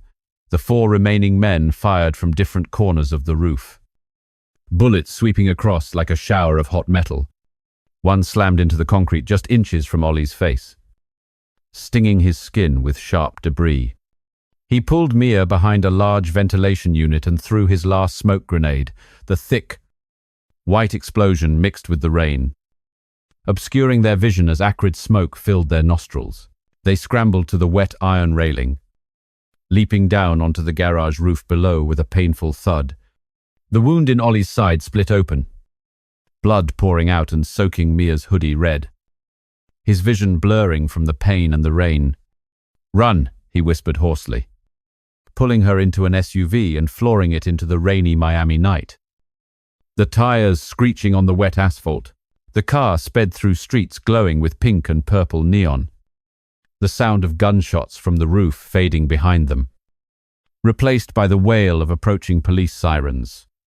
Ollie gasped for breath, one hand pressed to his bleeding side against the leather seat. Mia checked her phone. Upload complete. The press is going to explode tomorrow morning.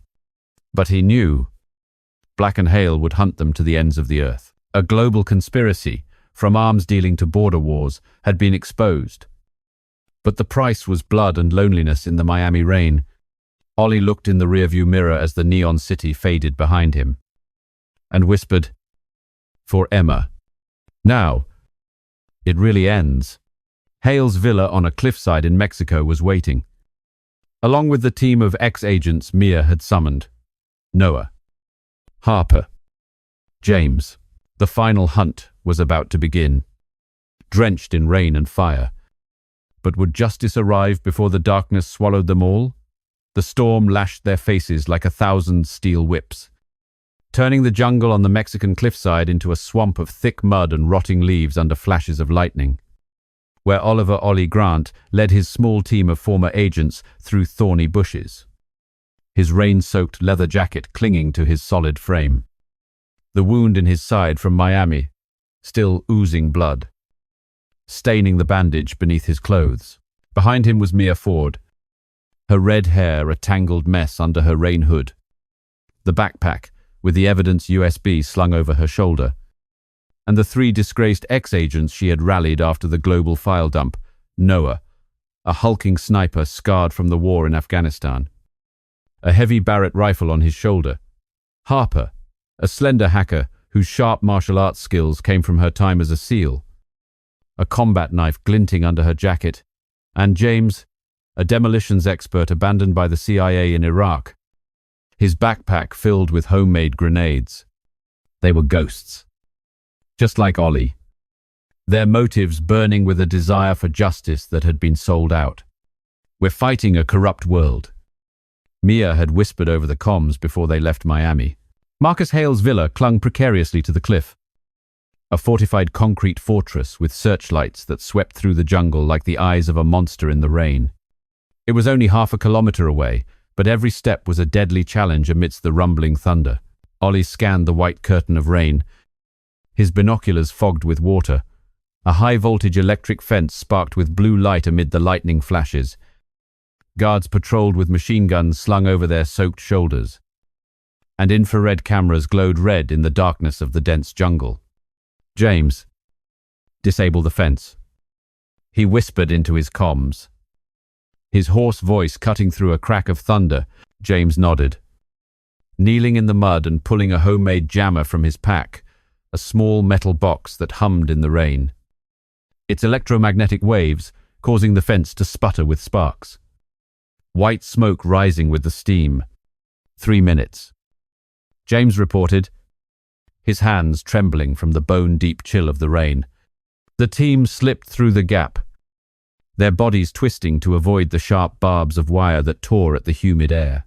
Mia slipped on the slick mud, but Ollie caught her, pulling her up instantly. Their hands gripped for a second, their eyes meeting with a shared look of anxiety and rare trust in this hell.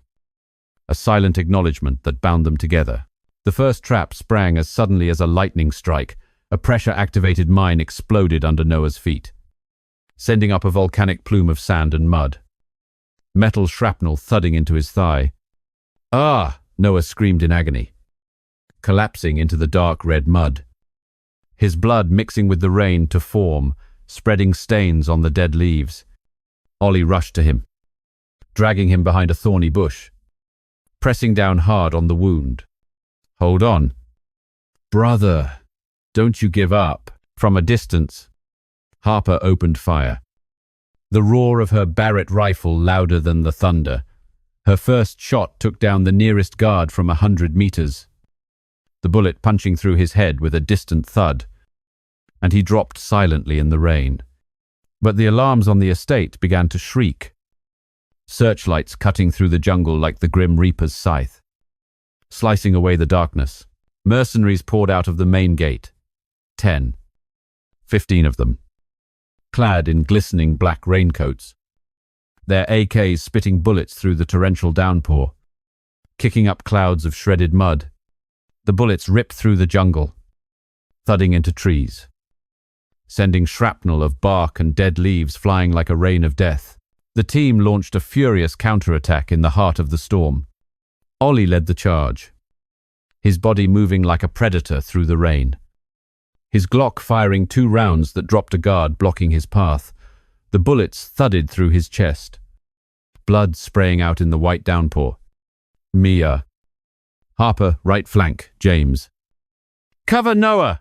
he yelled into the comms over the thunder, closing in for hand-to-hand combat with a huge man who lunged at him with a machete that gleamed in the lightning. The blade sliced sideways, but Ollie dodged so close, the rain blurred his vision, then countered with a low kick to the man's knee.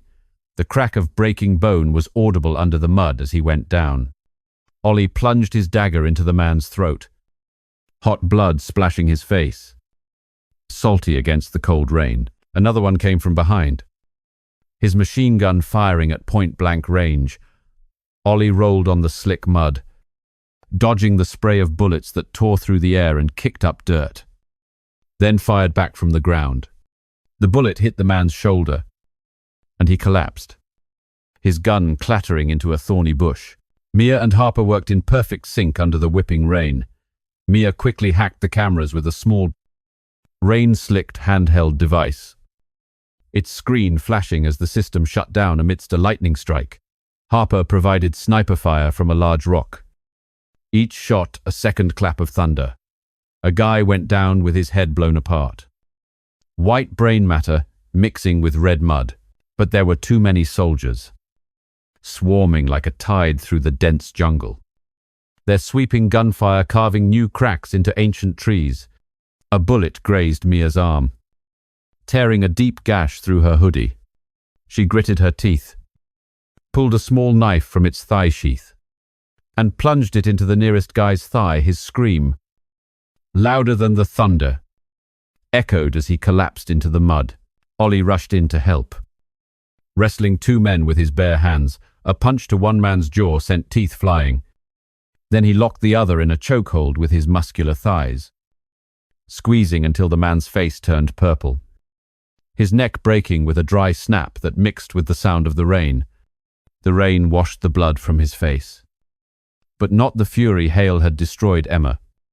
His sister, who went missing 8 years ago because of his human trafficking ring, and now he would end it.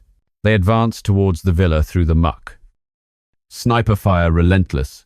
James, though wounded, threw a smoke grenade, the thick white smoke mixing with the rain to obscure their vision. Noah, despite his pain, fired from the bushes, taking down 3 men with his handgun, the bullets thudding against them amidst the thunder. The final battle erupted at the villa's main entrance. The steel door burst open with a clash of metal. Guards from inside, pouring out with machine guns roaring over the rain. Ollie charged in first, his body twisting to dodge bullets as he fired continuously. Dropping 2 men, bullets slammed into their chests with a wet thud, their bodies piling up on the blood and rain-slicked stone steps.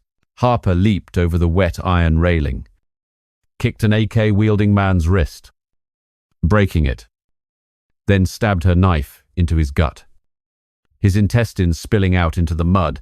Mia followed, using her laptop as a makeshift shield while firing her handgun to take down a second guy. The pops of the gunshots mixing with the rumbling thunder. The villa shook like a war zone, spotlights shattering under stray bullets, casting flickering beams of light across the wet concrete walls. Ollie stormed into the grand hall, where a massive crystal chandelier shattered under stray bullets, raining down like sharp crystal shards. The marble floor was slippery with a mixture of rain and blood. Hale was waiting at the far end of the hall, a tall figure in a white vest, now soaked with mud, a handgun in his grip, his scarred face twisted under the flickering, pale yellow light. Shadow, you're harder to kill than I thought. But Emma died because she got in the way, and now, so will you. Hale roared. Firing a shot, the bullet grazed Ollie's ear, the heat searing through the rain. He lunged forward, dodging a second volley of bullets, his body diving over an overturned wooden table with a loud crash. They wrestled hand to hand in the middle of the hall. Hale punched hard at the wound on Ollie's hip, a sharp pain spreading like a knife cut.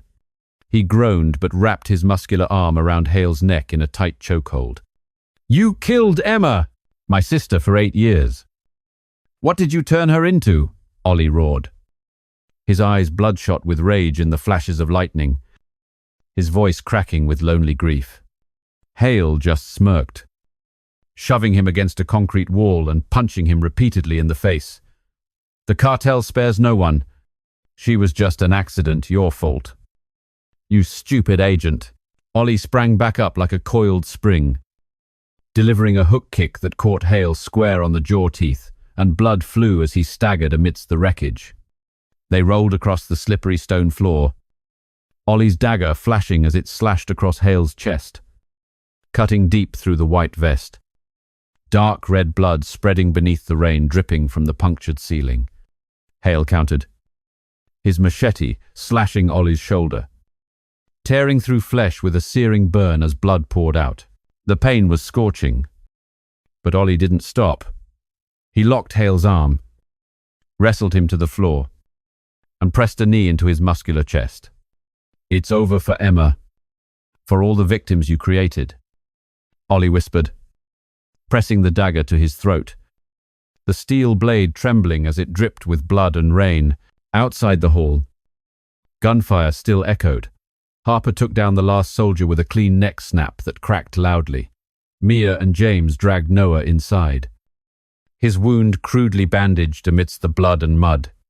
Hale coughed, blood trickling from the corner of his mouth. The CIA. Black will hunt you. He's the mastermind, you're just a pawn. Ollie tightened his grip, but stopped not to spare him, but to let him live as a witness before an international tribunal. Thanks to the uploaded files that had already gone viral, one punch to Hale's jaw knocked him out with a dull thud. He stood up, breathing heavily amidst the soaked concrete rubble. The group escaped through the villa's back door as the storm still raged. Behind them, the villa burned brightly from James's final grenade, red flames devouring the darkness of the cliffside.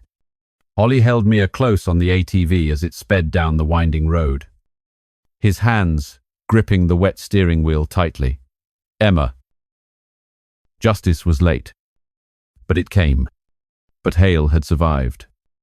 And Black was in Washington, D.C., the real enemy. The adoptive father he had once trusted, Ollie separated from the group at the base of the cliff, whispering to Mia, "I have to finish this with him alone. God will guide me." She nodded, her tears mixing with the rain as the vehicle sped off into the stormy night.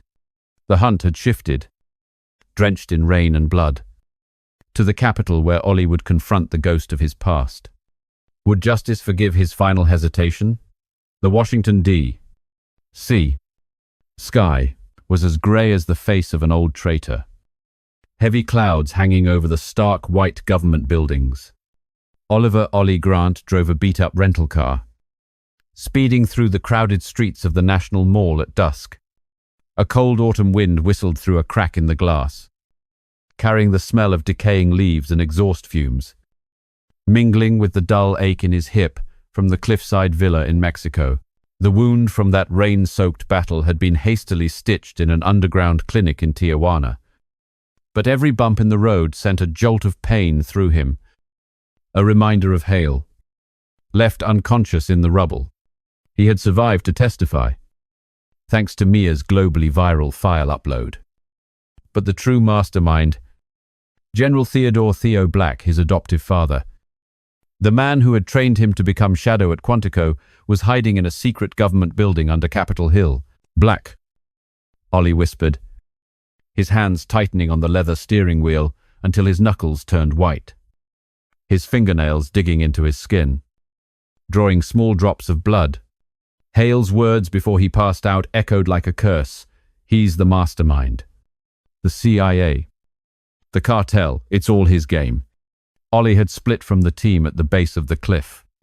Mia had cried, hugging him one last time in the rain. "Don't die."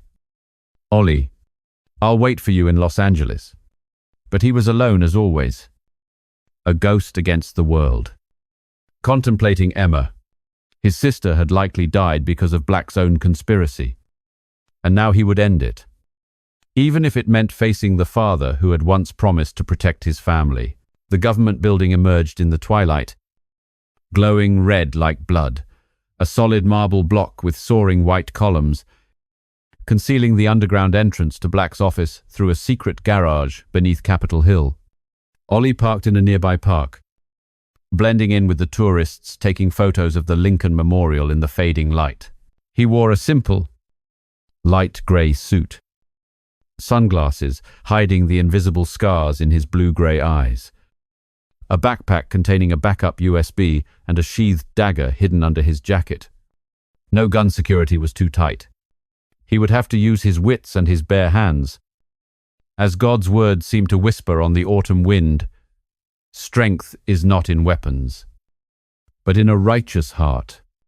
The final access code from Dylan, who had since vanished after the plaza, opened a side door. A small beep sounded amidst the tourist chatter, and a steel door slid open with a metallic screech. Inside was a sterile white corridor, fluorescent lights reflecting off the polished concrete walls. The smell of old paper and coffee from a distant conference room wafted through the air like an invitation to hell. Ollie moved in silence, limping but swift, his heart beating with the steady rhythm of a time bomb in the labyrinth of hallways. Black's office was deep underground, accessed by an encrypted elevator. Ollie quickly hacked it with a device Mia had given him in Miami. The small screen glowed blue, and the elevator descended with a low hum that drowned out the sound of the autumn wind outside. The doors opened to reveal the final corridor. 2 agents stood guard. Handguns, concealed under their black suit jackets. Their eyes scanning sharply under the fluorescent lights. They whirled around at the sound of the door, their hands reaching for their weapons. But Ollie was faster. He lunged at the first man.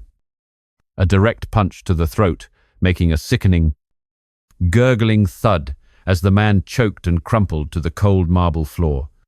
The second agent drew his gun, its barrel gleaming silver.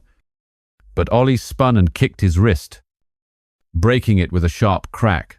The gun clattered and skittered across the floor. "Black knew you were coming." The agent groaned, blood trickling from the corner of his mouth between ragged breaths. Ollie wrapped a muscular arm around his neck, whispering hoarsely, "He taught me that betrayal is an art." With one clean twist, his neck snapped with a dry crack. He didn't like killing former colleagues, but Black had turned them into a monster's tools. The door to Black's office clicked open electronically. The air inside was heavy with the rich smell of Cuban cigars and the polished leather of the armchairs. General Black sat behind a massive walnut desk, a tall 60-year-old man with neatly cut white hair. His sharp brown eyes now cloudy under the warm yellow glow of the desk lamp. He wore a dark grey suit with a loosened tie, a glass of scotch in his hand, a smirk revealing perfectly white teeth, the same smile that had comforted Ollie after Emma's death 8 years ago, now revealed as a mask. "Shadow, you're as resilient as you were at Quantico," Black said, his voice as warm and deep as a father's, but laced with cold cunning as he rose, his frame still powerful from his training days. Ollie stepped inside, his dagger gleaming in the lamplight, and shut the door behind him with a heavy thud. "Father, why did you do it?" "Emma died because of Hale, because of the cartel you created. The CIA, the organization you built now, you've sold it all out. Sold my sister for geopolitical gain." Ollie's voice was hoarse, filled with a mixture of rage and overwhelming pain. The hand holding the dagger trembling, Black chuckled. Rising to his full, commanding height and gliding around the wooden desk. "Justice? That's an illusion for the weak. We sunderflewed the cartel, the weapons, and the border wars. It's all to keep America strong against China. Hale was just a puppet. You're too idealistic. Just like Emma. The girl got tangled in the network. That's your fault, not mine. I covered it up to protect you from the ugly truth." The confession hit like a lightning bolt. Ollie lungered, dagger raised for a killing blow. But Black was surprisingly fast. He pulled a handgun from a desk drawer and fired a shot that tore through Ollie's shoulder, hot blood erupting to stain his grey suit red. The pain was searing, like hellfire. But Ollie didn't stop. He tackled Black over the wooden desk, sending papers flying and the whiskey glass shattering on the marble floor, the sweet smell of liquor mixing with the metallic tang of blood. They thrashed across the ruins of the luxurious office. Black slammed a fist into Ollie's hip wound, a searing pain making him cry out through ragged breaths. Ollie pinned his arm, his knife pressed to Black's throat, the steel blade slicing a shallow line that welled with dark red blood on his suit collar. "Finish it. You killed Emma for 8 years. I've lived for the justice you taught me," Ollie roared, struggling on the floor amidst a shower of books that rained down from the walnut shelves.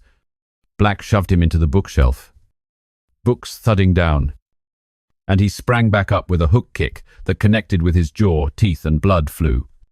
Black staggered but fired a second shot, the bullet burying itself in the bookshelf inches from Ollie's chest, wood splinters exploding like autumn snow. Ollie lungered, grappling near the glass window overlooking Capitol Hill, which glittered under the blazing sunset, his bare hands now slick with blood and sweat. Black clawed, his nails digging burning tracks into Ollie's arm. But he locked him in a chokehold, his muscular arm tightening. For Emma, for all the souls you sold out. Black's face turned purple, his eyes bulging in desperation. But he whispered hoarsely, "Kill me, and you become an enemy of America. The proof, it'll be buried. But you're right, Emma was my mistake. Forgive me." Zont. Ollie hesitated, the knife trembling at his throat. Killing Black would be as easy as pulling a trigger, ending the cycle of betrayal that stretched from Damascus to this precipice. But real justice was exposure, not blind revenge. A higher calling echoing through his fury. Forgiveness isn't weakness, but the strength of the victor. Suddenly, it all went to hell. Alarms blared from the hallway. The doors burst open. Black's special ops team swarmed in, M4 rifles fanning out under the sterile fluorescent lights. "Get him!" Black yelled hoarsely, using the moment to shove Ollie away. He rolled, dodging the first volley of bullets that chewed up the stone floor with sharp cracks and flashes of blue sparks. Ollie threw his combat knife, the steel blade sank into the nearest agent's shoulder, and the man went down with a groan. He dove through the shattered glass window, shards of crystal cutting his skin like a rain of metal, and fell onto the awning below as the autumn wind screamed past his ears. The biting wind whipped his face as Ollie rolled across the wet roof tiles, leaping into the air and landing with a painful thud on the green lawn of the National Mall. The pop, pop, pop of gunfire chasing him, mixed with the terrified screams of tourists. Ollie zigzagged through the crowds on the National Mall, vanishing into the flow of people in the late afternoon sun. The backpack with the backup USB drive was now his final weapon, the proof Black could never bury. Already spreading from Mia's file. He lived. Arrested shortly after, as the story exploded in the press, the cartel collapsed. The CIA was shaken to its core, and Black stood trial for treason. His confession at knife point becoming a key piece of testimony. But Ollie chose exile, a nameless ghost in Europe, watching from afar through Mia's network. Justice was fragile. Just as Black himself once taught him, it's not perfect, but it has to exist. Ollie sat on a night train from D.C. to the Canadian border, staring out the pitch-black window streaked with rain, his fingers tracing the fresh scar on his wrist. His phone buzzed softly. A message from Mia. "I'm in Paris waiting for you. Come home. Shadow. We'll rebuild." Emma would be proud. He allowed himself a small, wry smile for the first time in 8 years. A glimmer of hope cutting through the darkness like an autumn sunbeam. The hunt was over, but the journey for justice had only just begun. Would Europe be a sanctuary? Or would the ghost of Black still haunt him from behind bars?